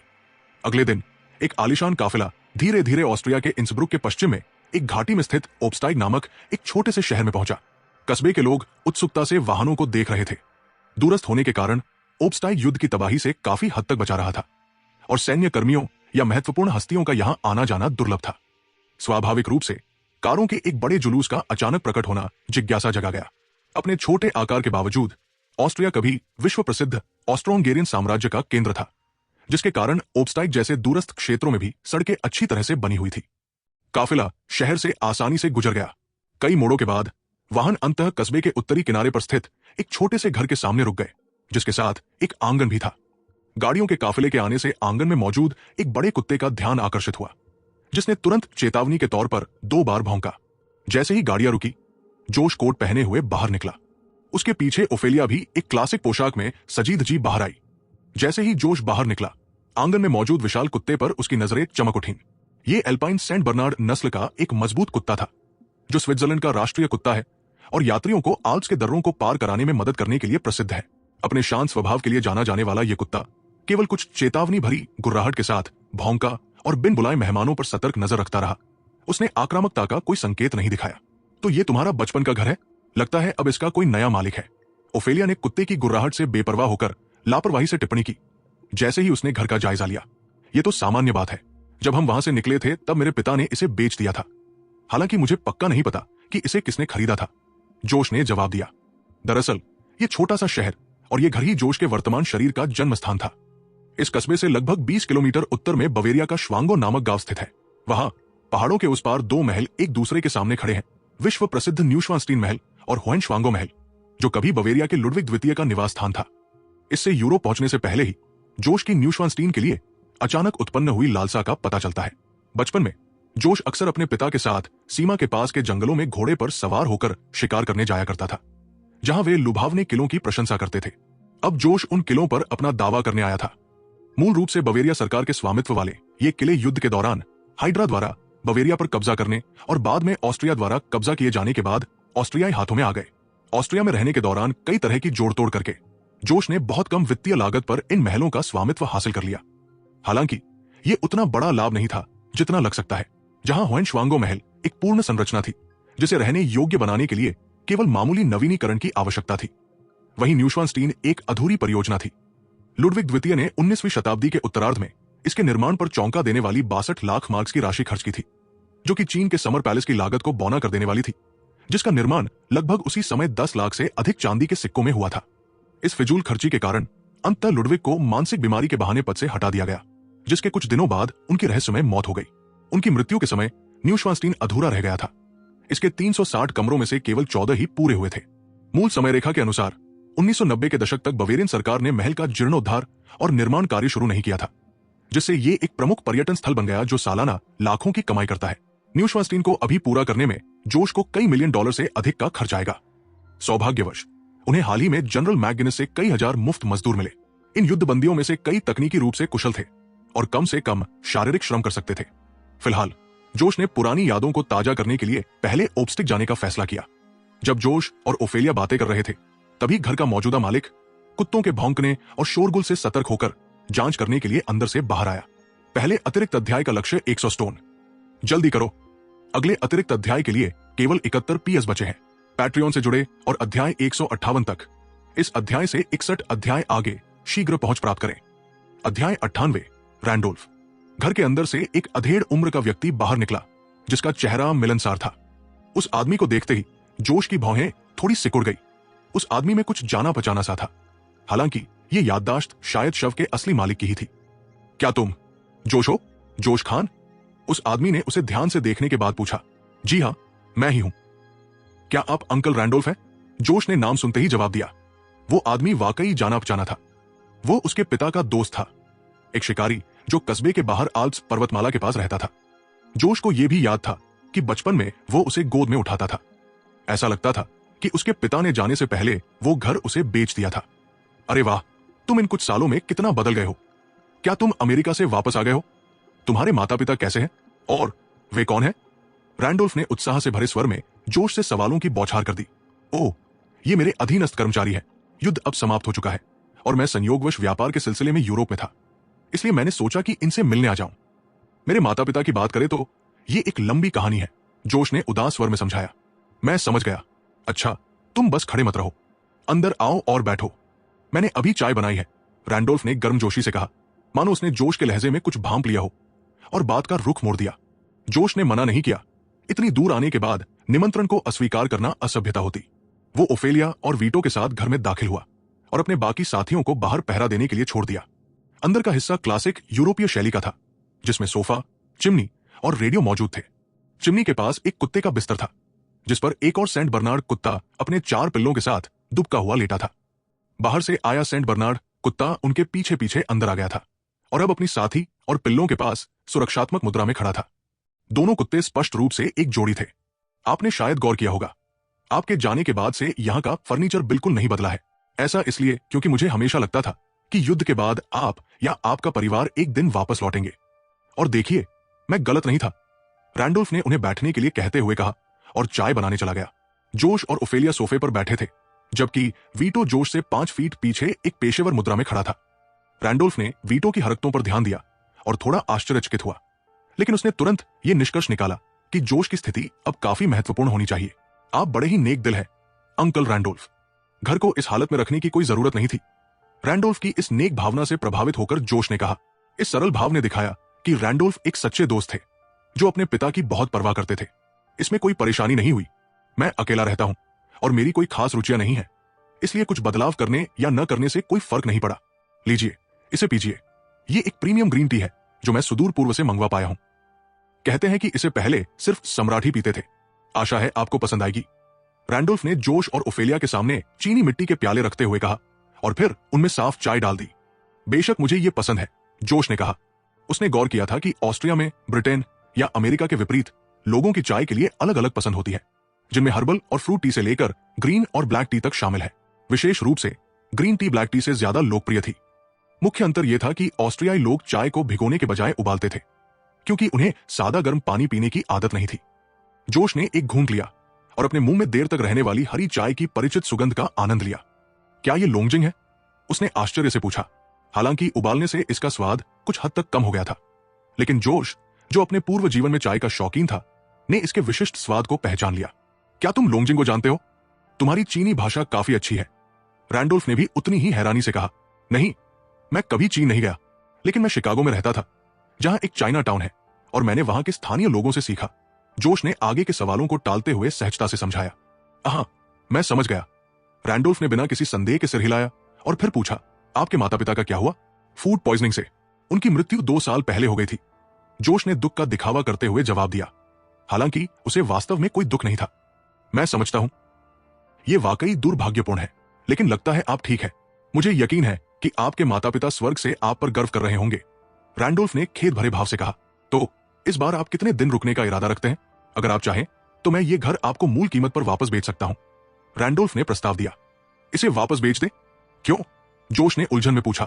खैर, युद्ध से पहले मैं कहीं और जाकर बसने की योजना बना रहा था, लेकिन फिर युद्ध छिड़ गया और तुम्हारे पिता को जल्दी में निकलना पड़ा क्योंकि खरीदार ज्यादा नहीं मिल रहे थे। इसलिए मैंने इसे अस्थायी रूप से खरीद लिया। अब जब तुम वापस आ गए हो तो मुझे लगता है कि इसे तुम्हें वापस देना अच्छा रहेगा। वैसे भी मुझे नहीं लगता कि तुम्हारे लिए पैसे की कोई समस्या है, रैंडोल्फ ने समझाया और जोश की कथित दौलत पर मजाकिया अंदाज में तंज कसा। जोश हंसा और सौदे पर सहमत हो गया। हालांकि उसने शुरू में घर वापस लेने की योजना नहीं बनाई थी, लेकिन रैंडोल्फ का प्रस्ताव उसे ठीक लगा। इसमें ज्यादा खर्च नहीं आएगा और भविष्य में यह उसके बचपन के घर के रूप में एक महत्वपूर्ण ऐतिहासिक स्थल भी बन सकता है। यह सौदा बाजार मूल्य से अधिक कीमत पर शीघ्रता से पूरा हो गया, लेकिन यह स्पष्ट था कि रैंडोल्फ का मकसद पैसा नहीं था। इस बात ने जोश और ओफेलिया दोनों को उत्सुक कर दिया। तो अंकल रैंडोल्फ, आप अब आगे कहां जा रहे हैं? जोश ने पूछा। मैं नॉर्वे जाने की सोच रहा हूं, रैंडोल्फ ने जवाब दिया। नॉर्वे? ये तो बहुत ही शानदार जगह है। जोश ने सोच समझकर सिर हिलाया, ये जानते हुए कि इस दुनिया में नॉर्वे ही वो जगह है जहां ओडिन जैसे देवताओं ने भी गिरना चुना था। चिमनी के पास खेलते हुए पिल्लों को देखकर जोश ने पूछा, पिल्लों का क्या? क्या तुम उन्हें अपने साथ ले जा रहे हो? हाँ, आपको ये पसंद आ गए हैं, है ना? मैं इन्हें लाने वाला था, लेकिन अगर आप इन्हें रखना चाहते हैं तो ये आपके हैं। बस इनका अच्छे से ख्याल रखना। ये सबसे शुद्ध सेंट बर्नार्ड नस्ल के हैं। रैंडोल्फ ने उनकी वंशावली पर जोर देते हुए कहा। जोश को इस बात की जानकारी नहीं थी कि 19वीं शताब्दी में शुद्ध नस्ल के सेंट बर्नार्ड कुत्ते लगभग विलुप्त हो चुके थे। आधुनिक सेंट बर्नार्ड कुत्तों को न्यूफाउंडलैंड और ग्रेट डेन जैसी नस्लों के साथ मिलाकर बनाया गया है, लेकिन जोश के लिए सेंट बर्नार्ड नस्ल के कुत्ते केवल महान नामों और वीर प्रतिष्ठा वाले पौराणिक कुत्ते थे। पहले अतिरिक्त अध्याय का लक्ष्य 100 स्टोन। जल्दी करो, अगले अतिरिक्त अध्याय के लिए केवल 71 PS बचे हैं। पैट्रियन से जुड़े और अध्याय 158 तक। इस अध्याय से 61 अध्याय आगे शीघ्र पहुंच प्राप्त करें। अध्याय 99 अनुसंधान सुविधा। वाहनों का एक काफिला धीरे धीरे घुमावदार पहाड़ी सड़क से होते हुए न्यूश्वास्टीन महल के पास की ओर बढ़ रहा था। सड़क के अंत में किला था। हालांकि चूंकि पूरा किला एक चट्टान पर बना था, इसलिए सड़क शुरू में किले के किनारे की ओर जाती थी। मुख्य द्वार तक पहुंचने के लिए उसके चारों ओर घूमना पड़ता था। लेकिन जब काफिला सड़क के अंत तक पहुंचा तो उन्हें रास्ते में 2 मशीन गन बंकर मिले। किलेबंदी के पीछे महल से कुछ ही दूरी पर इमारत के सामने कुछ जीपें और सैन्य ट्रक खड़े थे। तुम कौन हो? एक अमेरिकी सैनिक हाथ में राइफल लिए सावधानी पूर्वक बंकरों में से एक से बाहर निकला और पूछताछ करने के लिए काफिले को रोक दिया। उसके कंधे पर लगे सफेद चील के प्रतीक चिन्ह और हेलमेट पर बने कुदाल के चिन्ह से यह स्पष्ट था कि वो ईजी कंपनी 101वीं एयरबोर्न डिवीजन का सदस्य था। इस स्थान पर ईजी कंपनी की उपस्थिति कोई संयोग नहीं थी। ईगल्स नेस्ट ऑपरेशन की योजना बनाते समय जोश ने पहले ही जनरल टेलर के साथ इस पर चर्चा कर ली थी। ऑपरेशन के प्राथमिक रणनीतिक उद्देश्यों की पूर्ति हो जाने के बाद जोश ने इस स्थान की सुरक्षा के लिए सैनिकों को भेजने का अनुरोध किया। हालांकि ईगल नेस्ट का कोई खास रणनीतिक महत्व नहीं था, फिर भी यह मित्र देशों की सेनाओं के लिए एक प्रतीकात्मक लक्ष्य बना रहा। इसे अपने कब्जे में लेने का कार्य कैप्टन विंटर्स के नेतृत्व में 506वीं रेजिमेंट की दूसरी बटालियन को सौंपा गया था।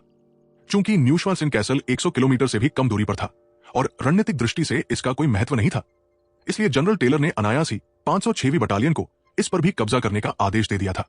जोश और विंटर्स तथा एल्डो दोनों के बीच घनिष्ठ संबंधों को जानते हुए 506वीं रेजिमेंट के कमांडर कर्नल सिंह ने स्वाभाविक रूप से यह मिशन ईजी कंपनी को सौंप दिया। आगे चल रहे वाहन में मौजूद अंगरक्षकों ने ईजी कंपनी के सैनिक को सत्यापन के लिए कुछ पहचान पत्र और दस्तावेज सौंपे।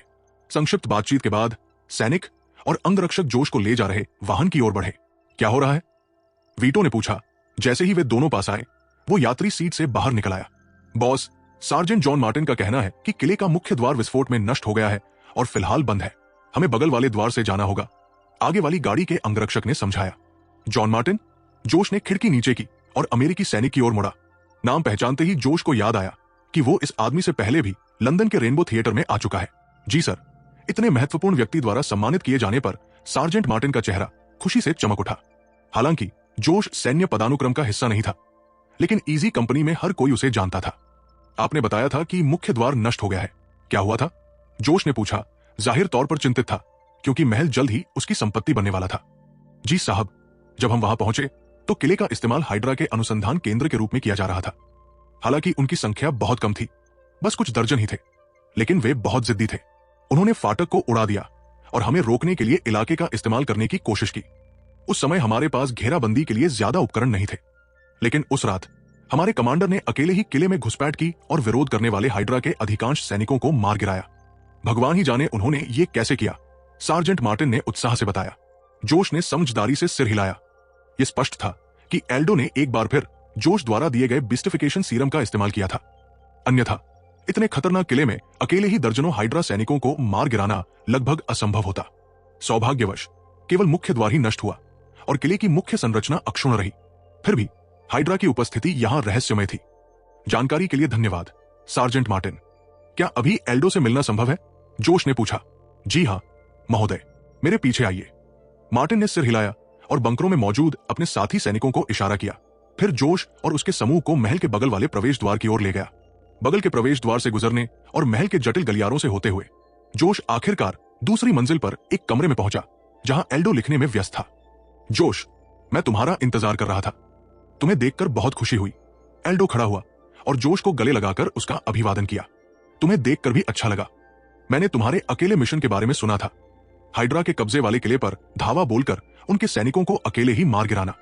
वाकई बहुत प्रभावशाली, जोश ने हंसते हुए कहा और एल्डो के कंधे पर थपथपाया। चलो जोश, तुम तो सबसे अच्छे से जानते होगे कि मैंने ये कैसे किया, एल्डो ने धीमी आवाज में जवाब दिया और जोश के पीछे खड़ी ओफेलिया की तरफ देखा। वैसे ये यहां क्यों है? अभी इस बारे में बात नहीं करते। मैं वियना से आप सबके लिए कुछ बढ़िया सामान लाया हूं, गाड़ियों में है, किसी को भेजकर उसे अंदर ले आओ। जोश ने विषय बदलते हुए कहा। अरे वाह, ये तो बहुत अच्छी खबर है। यहां बढ़िया शराब मिलेगी क्या? ये जगह इतनी दूर है कि पास के कस्बे में भी अच्छी शराब नहीं मिलती। एल्डो की आंखें चमक उठीं। बिल्कुल है, सिर्फ शराब ही नहीं, ताजे फल, ताजा खरीदा हुआ गोमांस और पास के कस्बे से सब्जियां भी है। जोश ने पुष्टि की। मार्टिन, अपनी पलटन से रसद मंगवाओ, आज रात हम खूब दावत करेंगे। एल्डो ने उत्साह से आदेश दिया। जी सर। मार्टिन ने सलाम किया और तुरंत चला गया। मैंने सुना है कि यह जगह पहले हाइड्रा का अनुसंधान केंद्र हुआ करती थी। इसके पीछे क्या कहानी है? मार्टिन के जाने के बाद जोश ने पूछा। जॉर्ज, रुको, तुमने अभी तक ये नहीं बताया कि वो यहां क्यों है? एल्डो ने ओफेलिया की ओर देखते हुए कहा और अभी भी स्पष्ट रूप से नाराज था। माफ कीजिए लेफ्टिनेंट एल्डो, उस समय हम दोनों विरोधी पक्षों में थे और मेरे पास कोई विकल्प नहीं था। मुझे उस घटना पर गहरा अफसोस है और मैं तहे दिल से माफी मांगती हूं। लेकिन अब हम दोनों श्री खान के लिए काम करते हैं। चलिए अतीत को भूल जाते हैं, ठीक है? ओफेलिया ने जोश के इशारे का जवाब देते हुए मुस्कुराते हुए कहा। जोश, क्या यह सच है? एल्डो ने अविश्वास से पूछा। हाँ, ओफेलिया अब हम में से एक है और पूरी तरह भरोसेमंद है। जोश ने सिर हिलाकर पुष्टि की। एल्डो ने पहले ओफेलिया को देखा, फिर उसके गले में लिपटे कॉलर को देखा और चुपचाप जोश को अंगूठा ऊपर करके इशारा किया। जहां तक अनुसंधान केंद्र की बात है, मामला सीधा साधा है। युद्ध के शुरुआती दौर में हिटलर इस जगह का इस्तेमाल लूटी हुई फ्रांसीसी कलाकृतियों को रखने के लिए करता था। जब बवेरिया हाइड्रा के नियंत्रण में आया तो इसे एक मेजर की कमान में एक छोटे से अनुसंधान केंद्र में बदल दिया गया, जहां कुछ दर्जन गार्ड और लगभग 1 दर्जन वैज्ञानिक तैनात थे। वे ऐसे अजीबोगरी प्रयोग कर रहे थे जिन्हें हम सैनिकों में से कोई भी समझ नहीं पाता था। एल्डो ने कंधे उचकाते हुए समझाया। क्या तुम्हें इस जगह के बारे में पता था? जोश ने ओफेलिया की ओर मुड़कर पूछा। नहीं, मैंने इसके बारे में कभी नहीं सुना, उसने जवाब दिया। क्या तुमने इसकी रिपोर्ट की? जोश ने एल्डो से पूछा। बिल्कुल मैंने किया। मैंने बटालियन मुख्यालय को एक पत्र भेजा था, लेकिन लगता है कि उन्होंने इसे प्राथमिकता नहीं दी। एल्डो ने जोश की ओर आंख मारते हुए कहा। एल्डो की बात समझकर जोश संतुष्टि से मुस्कुराया। तो हमें भी इसे दिखाने ले चलो। पहले अतिरिक्त अध्याय का लक्ष्य 100 स्टोन। जल्दी करो, अगले अतिरिक्त अध्याय के लिए केवल 42 PS बचे हैं। पैट्रियन से जुड़े और अध्याय 161 तक। इस अध्याय से 62 अध्याय आगे शीघ्र पहुंच प्राप्त करें। अध्याय 100 बकी बार्न्स। एल्डो के नेतृत्व में तीनों तेजी से कई गलियारों से गुजरे और महल के पार्श्व भाग की पहली मंजिल पर एक कमरे में पहुंचे। यहां एक तहखाना था जिसमें अनुसंधान केंद्र स्थित था। एल्डो के परिचय के अनुसार इस महल में कई तहखाने थे, जिनमें से अधिकांश ऊपर के कमरों की तरह अधूरे थे। केवल 2 तहखानों की सफाई और मरम्मत की गई थी। एक छोटा तहखाना नियमित भंडारण के लिए इस्तेमाल किया जाता था, जबकि बड़ा तहखाना जिसकी ओर वे जा रहे थे अनुसंधान प्रयोगशाला में परिवर्तित कर दिया गया था। लेफ्टिनेंट, कमरे के प्रवेश द्वार पर 2 सैनिक पहरा दे रहे थे। जब उन्होंने जोश और उसके साथियों को आते देखा तो उन्होंने सलाम किया। एल्डो ने भी सलाम का जवाब दिया, फिर चाबियों का एक गुच्छा निकाला और दरवाजा खोल दिया। चरमराहट की आवाज के साथ दरवाजा खुला और अंदर एक गोदाम जैसा लकड़ी का गलियारा दिखाई दिया। मंद रोशनी से जगमगाता वो कमरा तरह तरह की कलाकृतियों से भरा हुआ था। ये चीजें लिटिल मस्टैच की सेना ने फ्रांसीसियों से लूटी थी। एल्डो ने सफेद कपड़े से ढकी कलाकृतियों की ओर इशारा करते हुए कहा। सामान उस अलमारी में है, अब ये सब तुम्हारा है, लेकिन अगर तुम इसे पूरा रखना चाहते हो तो तुम्हें मेरे आदमियों को थोड़ा इनाम देना होगा। हालांकि इस जगह को मैंने सुरक्षित किया है, लेकिन उन्होंने भी इसकी रक्षा करके अपना फर्ज निभाया है। संक्षेप में, लिटिल मस्टैच से तात्पर्य हिटलर से है। बिल्कुल, जोश ने कमरे का जायजा लेते हुए कहा। यहां शायद हजारों कलाकृतियां थी, लेकिन पहले मुझे इन वस्तुओं का मूल्य निर्धारित करने के लिए किसी की जरूरत होगी। जोश कंजूस नहीं था।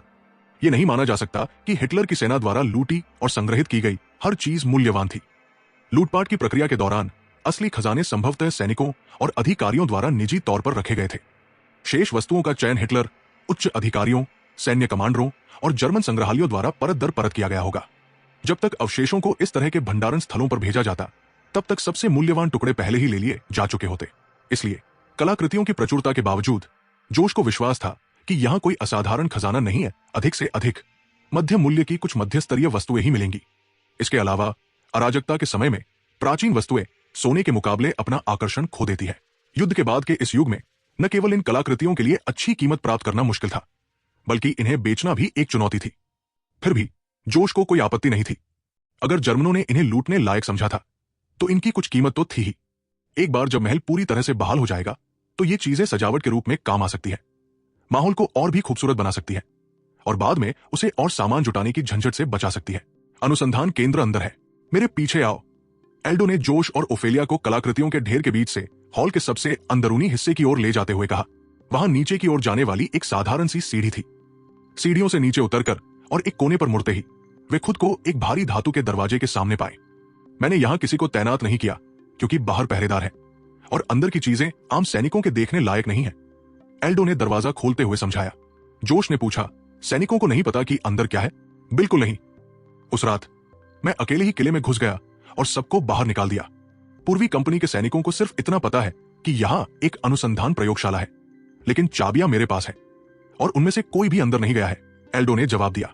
एक जोरदार धमाके के साथ भारी धातु का दरवाजा खुला, जिससे जमीन के नीचे होने के बावजूद एक चमकदार रोशनी से जगमगाता भूमिगत हॉल दिखाई दिया।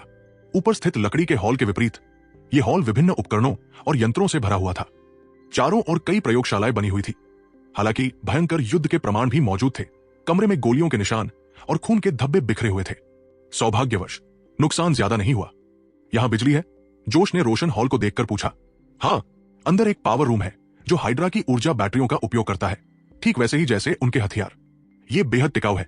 हमने लगभग एक सप्ताह से इस जगह पर कब्जा कर रखा है और थकावट का कोई संकेत नहीं है, एल्डो ने पुष्टि की। क्या आप बता सकती है कि यहां किस तरह का शोध किया गया है? जोश ने ओफेलिया की ओर मुड़कर पूछा।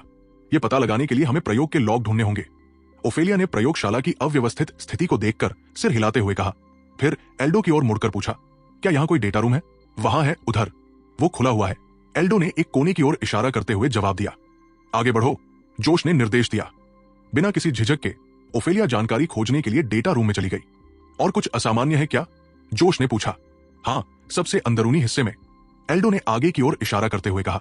चलिए देखते हैं, जोश ने कहा। एल्डो जोश को एक प्रयोगशाला में ले गया। अंदर उन्हें 2 बड़े क्रायोजेनिक चैम्बर मिले, जिनमें से प्रत्येक में एक जमा हुआ व्यक्ति था। भौहें चढ़ाए जोश पास आया। पहले कक्ष में एक युवा एशियाई महिला थी। अजीब बात है, हाइड्रा के अड्डे में कोई एशियाई महिला क्यों होगी? जब जोश दूसरे कक्ष में पहुंचा तो आश्चर्य से उसकी आंखें चौड़ी हो गई। अंदर कोई और नहीं बल्कि कैप्टन अमेरिका का करीबी दोस्त बकी बार्न्स मौजूद था। जोश लंदन में कई बार कैप्टन अमेरिका से मिल चुका था और बकी से भी कई बार उसकी मुलाकात हुई थी, इसलिए उसने उसे तुरंत पहचान लिया। लेकिन बकी यहां क्यों था? क्या इस टाइमलाइन में भी जोला को पकड़ने के दौरान बकी के चट्टान से गिरने की घटना घटी थी? हालांकि जोश कभी कभी कैप्टन अमेरिका पर नजर रखता था, लेकिन उसने बकी के ठिकाने या अनुभवों पर ज्यादा ध्यान नहीं दिया था। लेकिन बकी की उपस्थिति ने यहां बहुत कुछ कह दिया। तुम उसे जानते हो? जोश की प्रतिक्रिया को देखते हुए एल्डो ने उत्सुकता से पूछा। हाँ, बकी बार्न्स। ये उसका उपनाम है। उसका असली नाम जेम्स बार्न्स बताया जाता है, जो हाउलिंग कमांडोज का सदस्य और कैप्टन अमेरिका का करीबी दोस्त था। मुझे उम्मीद नहीं थी कि वो यहां मिलेगा, जोश ने कहा। कैप्टन अमेरिका का दोस्त? हम उसके साथ क्या करेंगे? एल्डो ने यह जानकर चौंकते हुए पूछा। और क्या? पहले पता लगाऊं कि वो हाइड्रा के हाथों में कैसे आया। मेरी टीम के कार्यभार संभालने के बाद हम उसकी हालत का जायजा लेंगे। अगर कोई समस्या नहीं हुई तो हम उसे वापस भेजने का कोई उचित तरीका निकालेंगे। अगर मामला बहुत पेचीदा हुआ तो हम ऐसा दिखावा करेंगे कि हमने उसे कभी देखा ही नहीं। जोश ने कुछ सोचने के बाद फैसला किया। उसने इस तरह से तर्क दिया क्योंकि उसे नहीं पता था कि बकी का ब्रेन वॉश किया गया था या उसे विंटर सोल्जर के और प्रयोगों का शिकार बनाया गया था। अगर ऐसा नहीं होता तो उसे कैप्टन अमेरिका के एहसान के तौर पर सुरक्षित रूप से वापस लौटाया जा सकता था। लेकिन अगर बकी का ब्रेन वॉश किया गया होता या उस पर प्रयोग किए गए होते तो जोश के पास उसे छोड़ने के अलावा कोई विकल्प नहीं होता। फिलहाल ऐसा प्रतीत नहीं होता कि बकी पर व्यापक प्रयोग किए गए हों, क्योंकि उसका दाहिना हाथ सही सलामत प्रतीत होता था। एल्डो ने सहमति में सिर हिलाया, ये समझते हुए कि यही सबसे व्यावहारिक रास्ता था। अब वो पूरी तरह से जोश के गुट के साथ जुड़ चुका था। हालांकि वो कैप्टन अमेरिका का सम्मान करता था और कैनेडी के साथ संघर्ष के दौरान उससे मदद भी ले चुका था, लेकिन वो इस वजह से जोश के साथ अपने रिश्ते को खतरे में डालने को तैयार नहीं था। आखिरकार हाइड्रा के हथियारों का वह जखीरा जो एल्डो ने चुपके से पेरिस में जोश को दिया था, वो उसे 10 बार कोर्ट मार्शल करवाने के लिए काफी था। सभी उपयोगकर्ताओं के लिए विशेष ऑफर। अगर पैट्रियन पर हमारा मासिक लक्ष्य $100 तक पहुंच जाता है तो मैं पैट्रियन, वेब नोवेल और स्क्रिबल हब पर 5 और अध्याय प्रकाशित करूंगा। अध्याय 101, अमरता का प्रलोभन। मुझे मिल गया। जब जोश अभी बकी से निपटने के बारे में सोच ही रहा था, तभी ओफेलिया दस्तावेजों का एक बंडल लेकर आ गई। बताओ, जोश ने कहा। यह शोध केंद्र जोहान श्मिट के सीधे नियंत्रण में एक गुप्त प्रयोगशाला थी, जिसे उनके भरोसेमंद अधीनस्थ मेजर जनरल वर्नर रेनहार्ड चलाते थे। मैं उन्हें जानती हूं, वे एक निर्दयी जल्लाद है। उनके शोध का विषय पैगंबर नामक एक कलाकृति है। यही वो वस्तु है। ओफेलिया ने जोश को एक तस्वीर सौंपी। जोश ने तस्वीर का बारीकी से अध्ययन किया। उसमें एक बहुआयामी प्रिज्म जैसी वस्तु दिखाई दे रही थी, जो धातु की बनी हुई प्रतीत हो रही थी। तस्वीर के काले और सफेद रंग के कारण उसका सटीक आकार स्पष्ट नहीं था, लेकिन उसमें कुछ जानी पहचानी सी झलक थी। रेनहार्ट, जोश को अचानक याद आया, क्या यह डेनियल व्हाइटहॉल का नाम नहीं था, जो हाइड्रा के भावी नेताओं में से एक था। उसके जवान होने से पहले डेनियल व्हाइटहॉल एक जमी हुई एशियाई महिला और एक धात्विक प्रिज्म। बिल्कुल, तथाकथित पैगंबर वास्तव में वो ओबेलिस्क था जिसमें टेरिजन क्रिस्टल थे जो अमानवीय क्षमताओं को जागृत कर सकते थे। और वो जमी हुई औरत, वो शायद जियांग थी, क्वेक की मां। रुको, उसका सही नाम क्या था? इस कलाकृति की खोज रेनहार्ट ने वर्षों पहले पुर्तगाल में की थी। इसके महत्व को समझते हुए उसने इसके उद्गम का पता चीन के एक गांव तक लगाया और इसे गुप्त रखने के लिए इसे खोदकर निकालने वाले श्रमिकों को बंदी बना लिया। इसकी सुरक्षा सुनिश्चित करने के लिए रेनहार्ट ने प्रयोगों के लिए पूरे गांव का अपहरण कर लिया। उनमें से अधिकांश पैगंबर के संपर्क में आते ही राख हो गए, सिवाय इस महिला के, जो बच गई और यहां तक कि उससे एक तेज चमक भी उत्पन्न हुई। हालांकि अपने तमाम प्रयासों के बावजूद वे कलाकृति या महिला के रहस्यों को उजागर नहीं कर पाए हैं। ओफेलिया ने बताया, उसका नाम जियाइन लगता है। यह वास्तव में वही ओबेलिस्क था। सब कुछ जोश के ज्ञान से पूरी तरह मेल खाता था। जियाइन, वो जियांग होना चाहिए। क्या आपको पता है कि रेनहार्ट अभी कहाँ है और पैगंबर का पता कहाँ है? जोश ने पूछा। दुर्भाग्यवश ऑपरेशन पेपर क्लिप शुरू होने से पहले पैगंबर को एक अन्य अनुसंधान केंद्र में स्थानांतरित कर दिया गया था। जियांग को भी स्थानांतरित किया जाना था, लेकिन समय अनुकूल नहीं रहा। ऑपरेशन के दौरान रेनहार्ट और ये केंद्र एक प्रतिरोध समूह द्वारा पकड़े गए पहले लक्ष्यों में से थे। जब मित्र देशों की सेना वियना पहुंची तो रेनहार्ट और अन्य युद्ध अपराधियों को उनके हवाले कर दिया गया और अनुसंधान केंद्र पर भी कब्जा कर लिया गया। वर्तमान जानकारी के आधार पर ऐसा प्रतीत होता है कि रेनहार्ट ने इस प्रयोगशाला के अस्तित्व का कभी खुलासा नहीं किया। ओफेलिया ने उत्तर दिया। जोश ने भौहें चढ़ा ली। क्या ओबेलिस्क पहले से ही मित्र देशों के कब्जे में था? उसने सोचा कि क्या सामरिक वैज्ञानिक भंडार SSR ने इसे अपने कब्जे में ले लिया है। अगर नहीं, तो शायद उसे इसे हासिल करने का अभी भी मौका मिल सकता है। और बकी बार्न्स के बारे में क्या? क्या लॉग में लिखा है कि वो यहां क्यों है? जोश ने बकी के क्रायोजेनिक पॉड की ओर इशारा किया। लॉग के अनुसार उसका नाम जेम्स बार्न्स है। वो हाउलिंग कमांडोज का सदस्य है। आल्प्स में एक अड्डे पर छापे के दौरान वो एक चट्टान से गिर गया था और बाद में रेनहार्ट की खोज टीम ने उसे ढूंढ निकाला। उसे यहां अस्थायी रूप से रखा गया था क्योंकि डॉक्टर अर्नम जोला ने विशेष रूप से उसे एक परीक्षण विषय के रूप में मांगा था। हालांकि उसे ले जाने से पहले ही जोला को कमांडोज ने पकड़ लिया और उसके तुरंत बाद युद्ध समाप्त हो गया। ओफेलिया ने कहा, वो जानती थी कि जोश कैप्टन अमेरिका से परिचित था, इसलिए जब जोश ने बकी को पहचाना और तुरंत जानकारी पढ़ी तो उसे आश्चर्य नहीं हुआ। तो रेनहार्ट और जोला के अलावा इस प्रयोगशाला के सटीक उद्देश्य के बारे में किसी और को पता नहीं होना चाहिए था? जोश ने पूछा। तकनीकी रूप से हाँ, लेकिन अप्रत्याशित परिस्थितियां हमेशा हो सकती है। ओफेलिया ने सावधानी पूर्वक उत्तर दिया। ठीक है, अगर मैं आपको रेनहार्ट और जोला का पता लगाने या उनसे संपर्क करने का काम सौंपूं, तो क्या आप ऐसा कर पाएंगे? जोश ने पूछा। मैं कोशिश कर सकती हूं, लेकिन सामरिक वैज्ञानिक भंडार से निपटना मुश्किल है। ओफेलिया ने फ्राउनिंग हुए स्वीकार किया। जोश ने कहा, अपना सर्वश्रेष्ठ प्रयास करें, लेकिन अपनी सुरक्षा को प्राथमिकता दें और हर कीमत पर संक्रमण से बचें। समझ गई। एक बार संपर्क हो जाने के बाद क्या योजना है? क्या आप उन्हें भर्ती करने की उम्मीद करती हैं? ओफेलिया ने पूछा। सिर्फ जोला। जहां तक रेनहार्ट की बात है, मैं उसके मित्र देशों की हिरासत से जिंदा निकलने के बारे में सुनना भी नहीं चाहता। जोश ने दृढ़ता से कहा। अर्नम जोला निस्संदेह एक प्रतिभाशाली वैज्ञानिक थे और टेसरैक्ट पर उनका काम स्टार्क परिवार के काम के बराबर था। अगर जोश को जोला की विशेषज्ञता का लाभ मिल जाए तो यह अमूल्य होगा, खासकर इन्फिनिटी स्टोन्स जैसी शक्तिशाली वस्तुओं का अध्ययन करने के लिए। लेकिन रेनहार्ट की कहानी अलग थी। जोश के लिए उसका कोई महत्व नहीं था। उसे मारना उन ग्रामीणों के लिए प्रतिशोध होगा जिनका उसने नरसंहार किया था। मैं समझ गई। ओफेलिया ने सिर हिलाया। अभी के लिए हम इस प्रकार आगे बढ़ते हैं। बकी के बारे में और जानकारी जुटाते हैं। अगर उसके रिकॉर्ड सही निकले तो उसे मुक्त करो और SSR को सौंप दो। उन्हें बताओ कि हमने उसे आल्प्स में शिकार करते समय पाया था। इससे तुम्हें SSR से संपर्क करने का भी मौका मिलेगा। जहां तक उस महिला की बात है, उसे बाहर निकालो। वो मेरे साथ आ रही है, जोश ने कहा। उसकी निगाहें क्रायोजेनिक पॉड में बैठी जियांग पर टिकी हुई थी। जियांग ने पहले ही ओबेलिस्क से संपर्क स्थापित कर लिया था, जिसका मतलब था कि उसकी अमानवीय शक्तियां संभवतः सक्रिय हो गई थी। इससे जोश का काफी समय बच गया। अमरता, कौन इसके आकर्षण का विरोध कर सकता है? हालांकि जोश की आयामी व्यापार प्रणाली असीमित संभावनाएं प्रदान करती थी, लेकिन वे संभावनाएं अनिश्चित थी। दूसरी ओर जियांग का अमरता का वरदान अभी और यही उपलब्ध था। रेनहार्ट के क्रूर तरीकों के विपरीत जोश का इरादा नैतिक रूप से उसकी क्षमताओं का अध्ययन करने का था, शायद आनुवंशिक अनुसंधान के माध्यम से। आखिरकार अगर प्रगति अधिक टिकाऊ तरीके से की जा सकती है तो स्रोत को नष्ट करने की कोई आवश्यकता नहीं थी। रीनहार्ट के बिगड़ते स्वास्थ्य के कारण उठाए गए हताश उपायों ने धैर्य या चतुराई के लिए कोई गुंजाइश नहीं छोड़ी थी।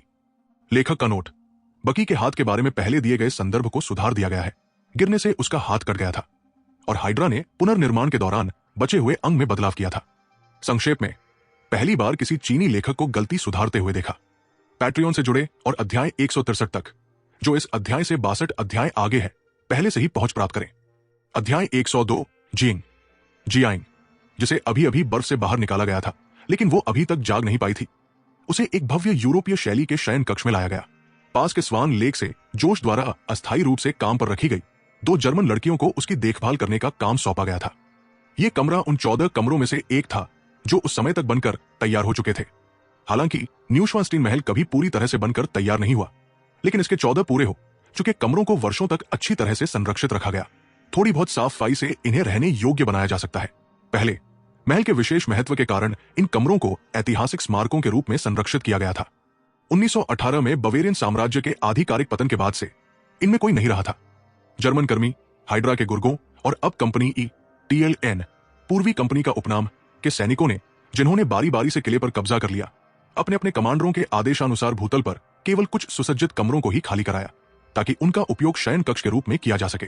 जहां तक राजा लुडविग द्वितीय के शाही कक्ष की बात है, राजा की मृत्यु के बाद इसे पूरी तरह से सील कर दिया गया था और यह अछूता रहा। अब जब जोश के पास महल का अधिकार आ गया था तो उसे ऐसी कोई झिझक नहीं थी। उसने शाही कक्ष को अपने और मार्गरेट के भावी शयन कक्ष के रूप में उपयोग करने की योजना बनाई थी। आखिरकार लुडविग द्वितीय की मृत्यु म्यूनिक के बाहर स्टानबर्ग झील पर हुई थी, जो मीलों दूर थी, इसलिए अंधविश्वास की कोई आवश्यकता नहीं थी। कुछ समय बाद जियांग अचानक सदमे में जाग उठी। हाइड्रा अनुसंधान केंद्र में एक परीक्षण विषय के रूप में इस्तेमाल किए जाने और अपने साथी ग्रामीणों को ओबेलिस्क द्वारा राख में बदलते देखने की भयावह यादें उसके लिए बुरे सपने बन गई थी। इस प्रकार बर्फ पिघलने के बाद बुरे सपने अक्सर आने लगे। जब वो जागी तो उसे भयानक सपनों को याद करने का समय ही नहीं मिला। इससे पहले ही उसे एहसास हो गया कि कुछ गड़बड़ है।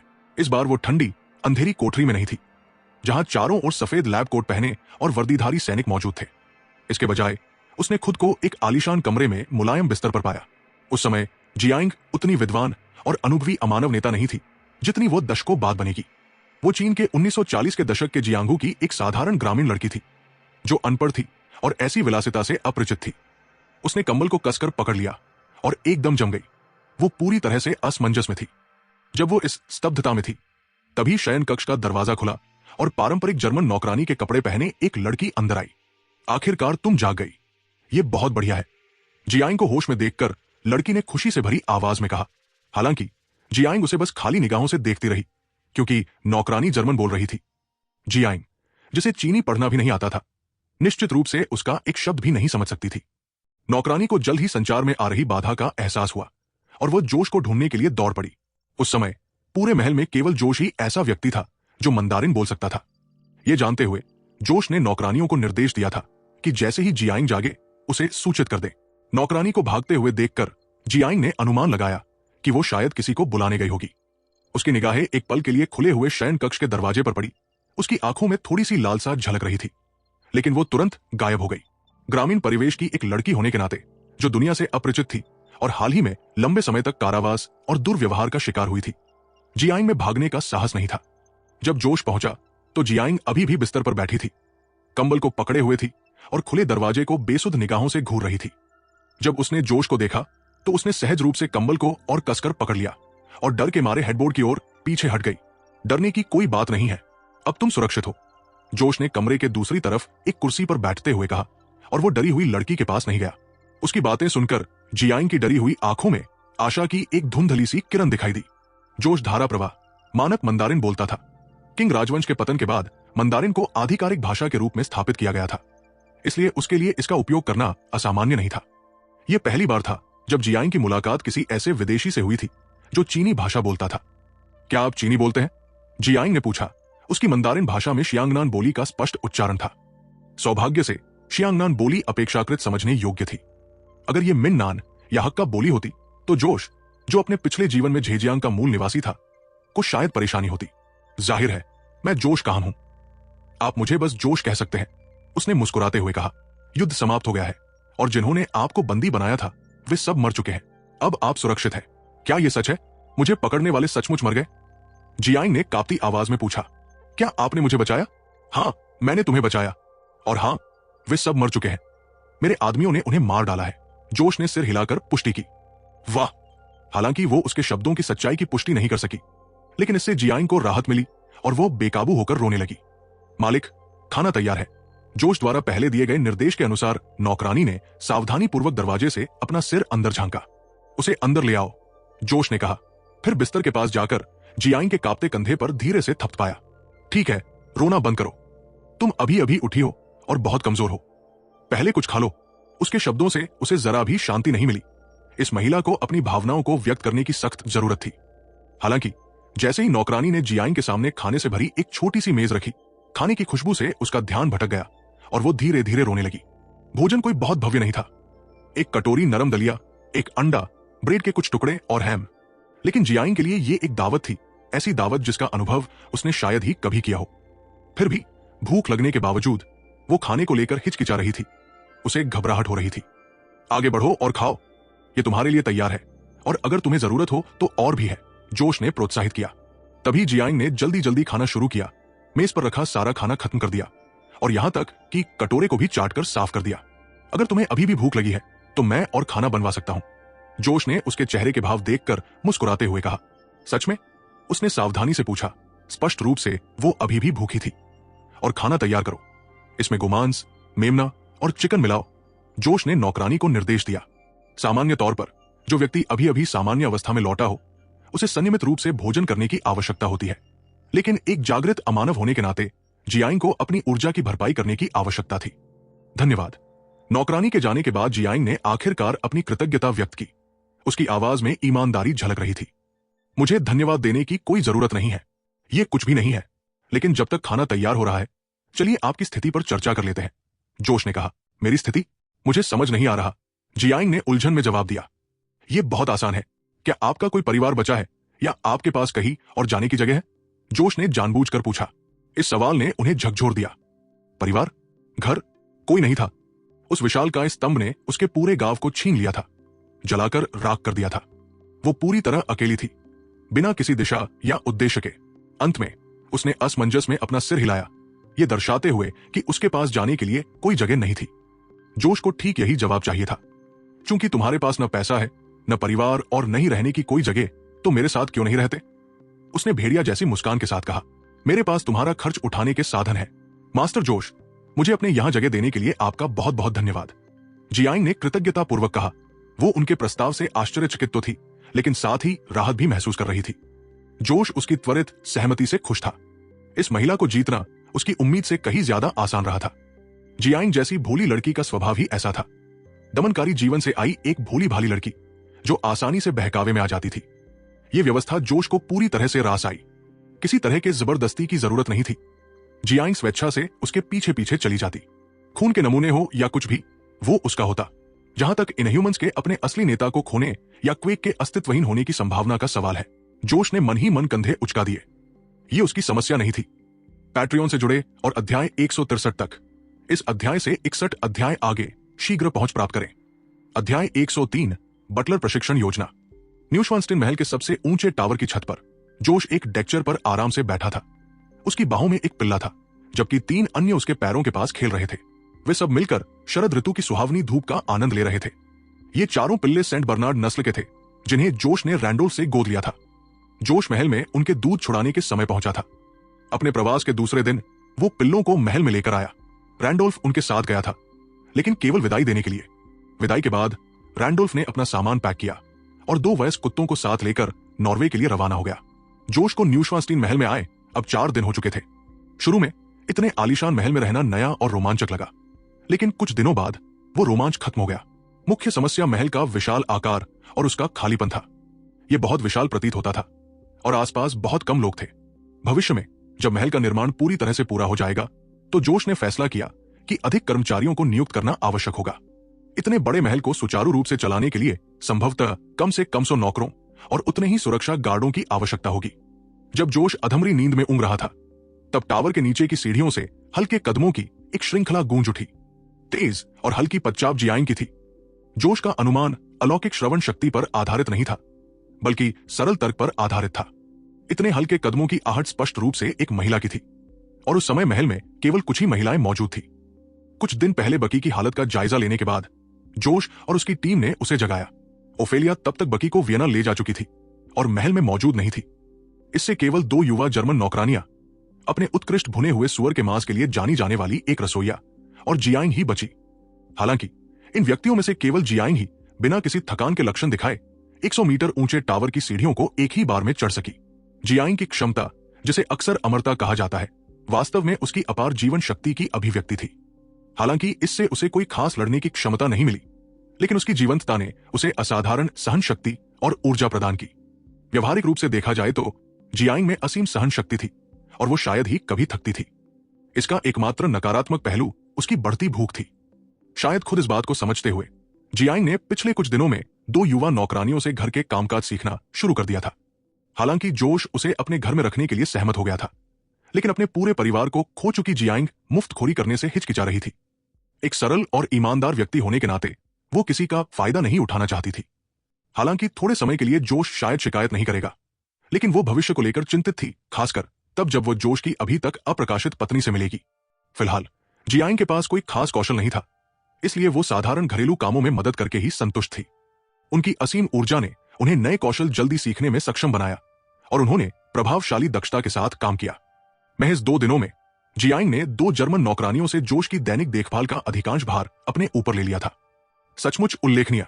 कुछ ही देर में जियांग जोश के लिए चाय और नाश्ता लेकर सीढ़ियों के ऊपर दिखाई दी। सर, क्या आपको और कुछ चाहिए? उसने धीरे से पूछा और उनके बगल में रखी एक छोटी मेज पर जलपान रख दिया। जोश ने तुरंत जवाब नहीं दिया, बल्कि उसे सोच समझ कर देखा। जब जियांग उसकी निगाहों से ओझल होने लगी, तब जाकर जोश बोला, जियांग, क्या तुम मेरी नौकरानी बनना चाहोगी? बटलर, क्या मैं ये कर सकती हूं? जियांग की पहली प्रतिक्रिया आश्चर्य और खुशी का मिश्रण थी, जिसके बाद तुरंत संदेह उत्पन्न हो गया। वो बटलर की अवधारणा से परिचित थी। शहर और काउंटी के संभ्रांत परिवारों में एक प्रतिष्ठित पद, जो सभी घरेलू कर्मचारियों के प्रबंधन के लिए जिम्मेदार होता है। लेकिन क्या उसके जैसी एक साधारण गांव की लड़की ऐसी भूमिका निभा सकती है? अभी तो नहीं, बिल्कुल। लेकिन यूरोप में ऐसे स्कूल हैं जो बटलर बनने का प्रशिक्षण देते हैं। मैं तुम्हें उनमें से किसी एक में भेज सकता हूं। पिछले कुछ दिनों में मैंने देखा है कि तुम कितनी जल्दी सीखती हो और कितनी कुशलता से काम करती हो। तुम्हें एक बेहतरीन बटलर बनने की क्षमता है। मुझे लगता है कि तुम हमेशा के लिए नौकरानी बनकर नहीं रहना चाहती, है ना? जोश ने समझाया। फैसला तुम्हारा है। जोश का सुझाव अचानक आया विचार नहीं था। पिछले कुछ दिनों में जियांग के साथ बातचीत करने के बाद उन्हें एहसास हुआ कि वो इस भूमिका के लिए बिल्कुल उपयुक्त है। अपनी असीम ऊर्जा, तेजी से सीखने की क्षमता और संगठनात्मक कौशल के कारण वो स्वाभाविक पसंद थी। जैसे जैसे जोश की जिम्मेदारियां और संपत्ति बढ़ती गई, उसे किसी ऐसे व्यक्ति की जरूरत पड़ने लगी जो उसके मामलों का प्रबंधन कर सके। स्टार्क के जार्विस या वेन के अल्फ्रेड के बारे में सोचे। इस तरह का असाधारण बटलर होने से निस्संदेह जोश का जीवन बहुत आसान हो जाएगा। मैं तैयार हूं। इस अवसर के लिए धन्यवाद, महोदय। जियांग की आंखें उत्साह से चमक उठीं। हालांकि उसे दुनियादारी का ज्यादा अनुभव नहीं था, लेकिन वो इतनी मूर्ख नहीं थी कि ऐसे सुनहरे अवसर को ठुकरा दे। अच्छा, तो तैयार हो जाओ। मैंने मूल रूप से कल संयुक्त राज्य अमेरिका लौटने की योजना बनाई थी, लेकिन हम पहले पेरिस में रुकेंगे। जोश ने संतुष्टि से सिर हिलाते हुए कहा। हालांकि अंग्रेज बटलर सबसे प्रसिद्ध थे, ठीक उसी तरह जैसे ब्रिटेन में फ्रांसीसी व्यंजन सबसे अच्छे माने जाते थे। आधुनिक बटलर प्रशिक्षण की उत्पत्ति फ्रांस में हुई थी। फ्रांसीसी बटलर अकादमी का इतिहास ब्रिटिश अकादमी की तुलना में कहीं अधिक लंबा था। इसके अलावा युद्ध के दौरान पेरिस काफी हद तक अप्रभावित रहा था, जिससे लंदन की तुलना में कहीं बेहतर वातावरण उपलब्ध हुआ था। इंग्लैंड तक जाने की कोई जरूरत नहीं थी। धन्यवाद सर, मैं अभी तैयारी शुरू कर देती हूं। जियांग ने खुशी से कहा और अपना सामान पैक करने के लिए दौड़ पड़ी। उसकी हंसमुख विदाई को देखकर जोश ने सोच विचार करते हुए अपनी चाय की चुस्की ली। अब संयुक्त राज्य अमेरिका लौटने का समय आ गया था। इसका मुख्य कारण यह था कि मार्गरेट बच्चे को जन्म देने वाली थी और जोश अपने बच्चे के आगमन को मिस नहीं करना चाहता था। अक्टूबर का महीना था और मार्गरेट 8 महीने की गर्भवती थी। हालांकि 10 महीने की गर्भावस्था वाक्यांश आम था, लेकिन अधिकांश महिलाएं 9वें महीने के आसपास बच्चे को जन्म देती थी। अगर वे आखिरी मिनट तक लौटने का इंतजार करते तो वे बच्चे के जन्म के समय मौजूद रहने से पूरी तरह चूक सकते थे। जहां तक यूरोप की बात है, हालांकि युद्ध के बाद की स्थिति स्पष्ट होती जा रही थी, लेकिन जर्मनी के विभाजन का विवरण अभी भी पूरी तरह से तय नहीं था। इस समयावधि में विभाजन पर पूर्ववार बातचीत के लिए याल्टा सम्मेलन न होने के कारण जर्मनी में मित्र देशों और सोवियत संघ के बीच तनाव बहुत अधिक था। हालांकि दोनों पक्षों ने संयम दिखाया, लेकिन कौन गारंटी दे सकता था कि स्थिति और नहीं बिगड़ेगी। जब तक कोई समझौता नहीं हो जाता, जोश का जर्मनी में रहना बहुत उपयोगी नहीं होगा। फिलहाल बेहतर यही होगा कि वो अपनी पत्नी और बच्चे के पास घर लौट जाए। आधुनिक परिवहन व्यवस्था के साथ किसी भी जरूरी मामले को कुछ ही दिनों में निपटाया जा सकता है। जाने का एक और कारण यह था कि ओफेलिया की देखरेख में प्रशिक्षित युद्धबंदियों के निर्माण दल का पहला बैच 2 दिनों के भीतर महल में स्थानांतरित होने वाला था। निकट भविष्य में न्यूश्वानस्टीन कैसल एक विशाल निर्माण स्थल जैसा दिखेगा। जोश को हथौड़ों और छेनी की आवाज के बीच भोजन करने की कोई इच्छा नहीं थी। अगला अध्याय 2 घंटे में। अध्याय 104, जुड़वा बच्चे। अगले दिन जोश ने अपने घर वापस जाने की यात्रा शुरू की। हालांकि यूरोप की अपनी यात्रा के विपरीत इस बार उनके साथ आने वाले लोगों की संख्या काफी कम थी, जिसमें केवल वीटो, वियना से भर्ती किए गए कुछ नए अधीनस्थ और जियाइन शामिल थे। उनके मुख्य अंगरक्षकों में से एक, ब्रुक, महल में चल रहे काम की देखरेख के लिए समूह के कुछ सदस्यों के साथ वहीं रुक गया। पिल्लों को भी फिलहाल महल में ही छोड़ दिया गया था। समूह सबसे पहले पेरिस पहुंचा, जहां जोश ने जियाइन को लिंडेन की देखरेख में छोड़ दिया, जो वहां तैनात था। अपनी जरूरत का सामान फिर से भरने के बाद उन्होंने यूनाइटेड किंगडम से होते हुए अपनी यात्रा जारी रखी और अंततः संयुक्त राज्य अमेरिका लौट आए। 3 दिन की यात्रा के बाद वे आखिरकार चौथे दिन की सुबह न्यूयॉर्क पहुंचे। बिना कहीं रुके उन्होंने दूसरी उड़ान भरी और उसी दोपहर शिकागो पहुंच गए। जब जोश घर पहुंचा तो उसने मार्गरेट को गर्भवती पाया, जो फ्रांसेस्का के सहारे पिछवाड़े में टहल रही थी और धूप का आनंद ले रही थी। जोश को अचानक घर आते देख मार्गरेट बेहद खुश हो गई। अगर उसकी हालत इजाजत देती तो शायद वो सीधे उसकी बाहों में दौड़कर चली जाती। सावधान रहो, सावधान रहो, आराम से रहो। जोश उसे सहारा देने के लिए तेजी से आगे बढ़ा। हाँ, मैं ठीक हूं, मैं इतनी नाजुक नहीं हूं। मार्गरेट हंसी और खुशी से जोश की बाह से लिपट गई। जोश के जाने को आधा साल बीत चुका था। मार्गरेट को उसके लौटने का बेसब्री से इंतजार था, और अब जब वो यहां था तो उसकी खुशी का कोई ठिकाना नहीं था। अगर हालात अलग होते तो शायद तुरंत ही जुनून हावी हो जाता। तुम ठीक लग रही हो, तुम्हारा वजन बिल्कुल नहीं घटा है, इस बार तुमने बहुत कुछ झेला है, जोश ने धीरे से कहा और उसके माथे पर प्यार से चुंबन किया। एक गर्भवती महिला को इतने लंबे समय तक अकेला छोड़ना निस्संदेह गैर जिम्मेदाराना था, लेकिन युद्धोत्तर युग की अनूठी परिस्थितियों ने उनकी अनुपस्थिति को कुछ हद तक आवश्यक बना दिया था। हे, सच में नहीं, मैं अच्छे से खा रही हूं, अच्छे से सो रही हूं, चिंता की कोई बात नहीं। जोश के कोमल रवैये पर मार्गरेट शर्माते हुए हंसी। चलिए, मैं आपके साथ टहल लेता हूं, मैं आपको यूरोप में बिताए अपने समय के बारे में बताता हूं। जोश ने मार्गरेट को सहारा देते हुए कहा। फिर फ्रांसेस्का की ओर मुड़ा। आप इसे मुझ पर छोड़ दीजिए। अगर आप वीटो से मिलना चाहें तो वो सामने वाले आंगन में है। अपने भाई का नाम सुनते ही फ्रांसेस्का की आंखें चमक उठीं। उसने जोश को धन्यवाद दिया और आंगन से चली गई। कुछ देर बाद 2 नौकरानियां आई और दंपति को परेशान किए बिना चुपचाप पास में खड़ी हो गई। जाहिर है फ्रांसेस्का ने ही उन्हें वहां बुलाया था। यह देखकर जोश ने सहमति में सिर हिलाया। फ्रांसेस्का वाकई अपने काम में बहुत ही कुशल थी। शांत भाव से जोश मार्गरेट के साथ टहल रहा था और उसे यूरोप में अपने अनुभवों के बारे में बता रहा था। जाहिर है कहानियों में कुछ अंश छिपाए गए थे। उसने हाइड्रा, युद्ध क्षेत्रों या युद्ध के बाद तबाह हुए देशों का जिक्र नहीं किया। गर्भवती महिलाएं भावनात्मक रूप से संवेदनशील होती है और जोश मार्गरेट को परेशान नहीं करना चाहता था। इसके बजाय उन्होंने सकारात्मक पहलुओं पर ध्यान केंद्रित किया, सेना के सफल अभियान और उनके द्वारा अर्जित धन। जोश की कहानियां सुनते हुए मार्गरेट ने चिढ़ाते हुए कहा, शायद मुझे तुम्हें सेना में भर्ती होने के लिए प्रोत्साहित करना चाहिए था। कौन जाने, तुम जनरल भी बन सकते थे। हाँ, तुम बहुत ज्यादा सोच रहे हो। अगर मैं सेना में भर्ती हो जाता तो शायद मुझे एक निचले दर्जे का अधिकारी बनने में भी मुश्किल होती। मेरी बात उच्च अधिकारियों तक पहुंच ही नहीं पाती। जोश ने दिल खोलकर हंसते हुए कहा। पूंजीवादी देशों में यह एक कठोर वास्तविकता थी। एक निम्न श्रेणी का अधिकारी, सैनिक की तो बात ही छोड़िए, एक धनी व्यवसायी के प्रभाव का मुकाबला नहीं कर सकता था।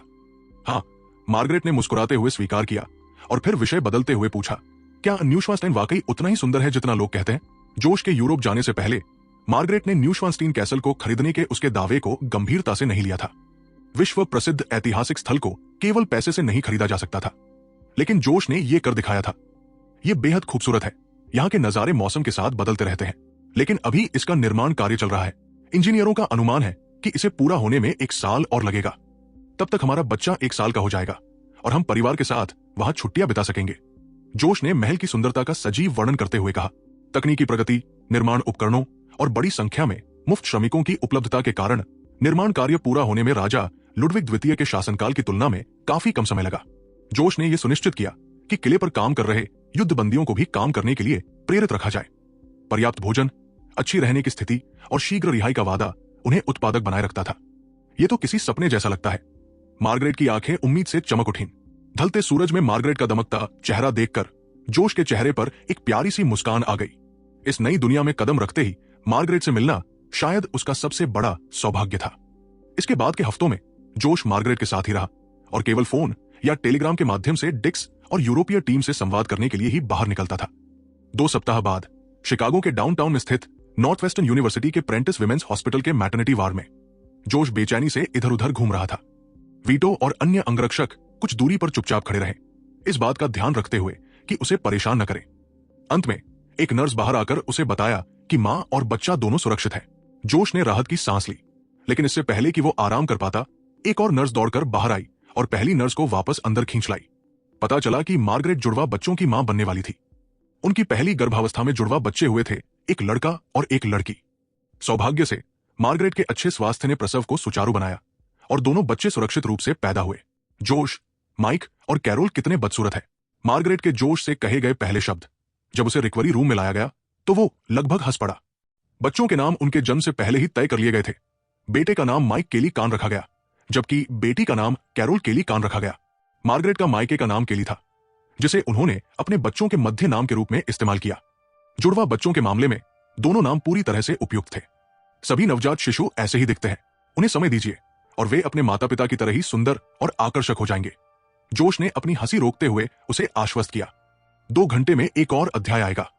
अध्याय 105, क्लब का निमंत्रण। आखिरकार उन्होंने अपना कदम उठा ही लिया। वे ज्यादा देर तक टिक नहीं पाए, है ना? अपने अध्ययन कक्ष में जोश अपने हाथ में निमंत्रण पत्र से खेल रहा था। उसके चेहरे पर एक ठंडी मुस्कान फैल रही थी। यह शिकागो के एक नाइट क्लब का निमंत्रण था, जिसे कॉम्पिटिटिव सोशल क्लब ने भेजा था। संक्षेप में नाम आगे बदला जा सकता है। अंत में हस्ताक्षर विल्फ्रेड मलिक के। विल्फ्रेड मैलिक, जो वर्तमान में मैलिक परिवार के मुखिया है, हाइड्रा के प्रमुखों में से एक थे और भविष्य में एवेंजर्स युग में हाइड्रा के नेता के रूप में जाने जाएंगे। वे गिदोन मैलिक के पिता भी थे। उस समय विल्फ्रेड की उम्र बहुत कम थी, लगभग 40 के आसपास। और गिदोन की बात करें तो उसका तो जन्म भी नहीं हुआ था। अमेरिका में कई बड़े उद्योगपति देर से शादी करते हैं और बच्चे पैदा करते हैं। अपनी दौलत के दम पर वे जितना चाहे उतना आनंद उठा सकते थे। उदाहरण के तौर पर हॉवर्ड स्टार को ही ले लीजिए।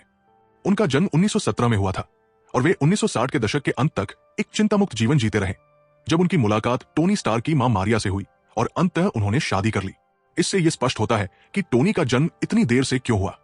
पेशेवर प्रबंधन प्रणालियों के उदय के कारण ये धनी व्यक्ति उत्तराधिकारियों के बारे में शायद ही कभी चिंतित होते थे। 20वीं शताब्दी की शुरुआत तक अमेरिकन मैनेजमेंट एसोसिएशन जैसी संस्थाओं ने पेशेवर प्रबंधकों की नियुक्ति के लिए सुदृढ़ प्रणालियां स्थापित कर ली थी। रॉकफेलर और मॉर्गन जैसे बड़े परिवार शायद ही कभी अपने कारोबार को चलाने के लिए पूरी तरह से परिवार के सदस्यों पर निर्भर रहते थे।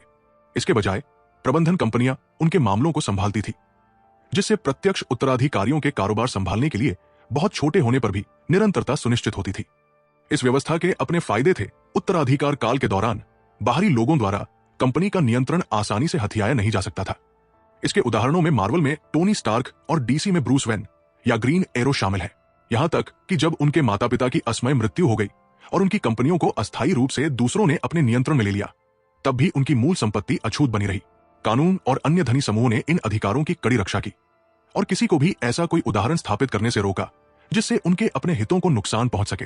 हालांकि इसका यह भी मतलब था कि यदि किसी परिवार के वंशज अपनी कंपनियों में अपना प्रभाव बनाए रखने में विफल रहते हैं, तो निर्णय लेने में उनकी भूमिका समय के साथ कम होती जाएगी, ठीक वैसे ही जैसे आज डिज्नी की स्थिति है। इसके मुकाबले जोश, जो अभी पूरी तरह से विकसित भी नहीं हुआ था, अगस्त 1927 में पैदा हुआ और नवंबर 1944 में 17 साल का हो गया था। उसके पहले से ही जुड़वा प्यारे बच्चे थे। ये वाकई दुर्लभ था। विल्फ्रेड मलिक की पृष्ठभूमि आश्चर्यजनक रूप से प्रेरणादायक थी। एक दशक पहले महामंदी के दौरान मलिक परिवार लगभग दिवालिया हो गया था। हालांकि हाइड्रा लीडर्स ने वॉल स्ट्रीट संकट को अंजाम दिया था, लेकिन इसका मतलब यह नहीं था कि उनके अपने व्यवसाय इससे अछूते थे। रेड स्कल की तरह, जिसने हाइड्रा को धोखा दिया था, यह संगठन कभी भी वास्तव में एकजुट नहीं था। आर्थिक संकट से पहले विल्फ्रेड के पिता हाइड्रा की 9 सदस्यीय परिषद के प्रमुख थे। हालांकि हाइड्रा के अन्य गुटों ने जानबूझकर मलिक परिवार को आने वाले आर्थिक संकट के बारे में अंधेरे में रखा, जिससे वे वित्तीय बर्बादी के कगार पर पहुंच गए। विल्फ्रेड के पिता ने आत्महत्या कर ली और परिवार की संपत्ति बैंकों द्वारा जब्त कर ली गई। विल्फ्रेड ने समाज के सबसे निचले पायदान पर वर्षों तक संघर्ष किया। अंततः श्मिट के सुपरसैनिक प्रयोगों के लिए सामग्री परिवहन करने का जोखिम भरा काम लेकर उसे अपनी स्थिति मजबूत करने का मौका मिला। श्मिट, जिसने अभी तक हाइड्रा के साथ विश्वासघात नहीं किया था, ने विल्फ्रेड को मैलिक परिवार की संपत्ति वापस पाने और उन्हें काउंसिल ऑफ 9 में पुनः शामिल करने में मदद की। हालांकि परिषद के भीतर विल्फ्रेड का प्रभाव सीमित ही रहा। मलिक परिवार को उसकी पूर्व प्रधानता बहाल करने में समय लगेगा। जोश को यह सारी जानकारी व्हिटनी फ्रॉस्ट से मिली थी, जो अब यूरी की सहायक के रूप में काम कर रही थी। सच कहूं तो जोश को हाइड्रा से विल्फ्रेड मैलिक के आने की उम्मीद नहीं थी। हाइड्रा का पहला सदस्य जिससे उसकी बातचीत हुई थी वो व्हिटनी फ्रॉस्ट थी, जिसके बारे में अफवाह थी कि वो आइसोडाइन एनर्जी के सीईओ कैल्विन चैडविक की प्रेमिका थी। जोश ने अनुमान लगाया था कि हाइड्रा कैल्विन चैडविक को भेजेगा। हालांकि विल्फ्रेड मलिक भी एक बुरा विकल्प नहीं थे। व्हिटनी की जानकारी के आधार पर विल्फ्रेड से संपर्क करना घमंडी और अहंकारी कैल्विन की तुलना में कहीं अधिक आसान था, जो बचपन से ही सुख सुविधाओं में पला बढ़ा था। जीवन के उतार चढ़ाव दोनों देख चुके विल्फ्रेड सहयोग के लिए अधिक इच्छुक प्रतीत होता था, जिससे वो जोश की योजनाओं के लिए एक आदर्श लक्ष्य बन गया। हाइड्रा में शामिल होने के पीछे जोश का लक्ष्य अंततः उस पर नियंत्रण हासिल करना था। हालांकि धन और प्रभाव के मामले में जोश अभी भी हाइड्रा की परिषद के अधिकांश सदस्यों से काफी पीछे था।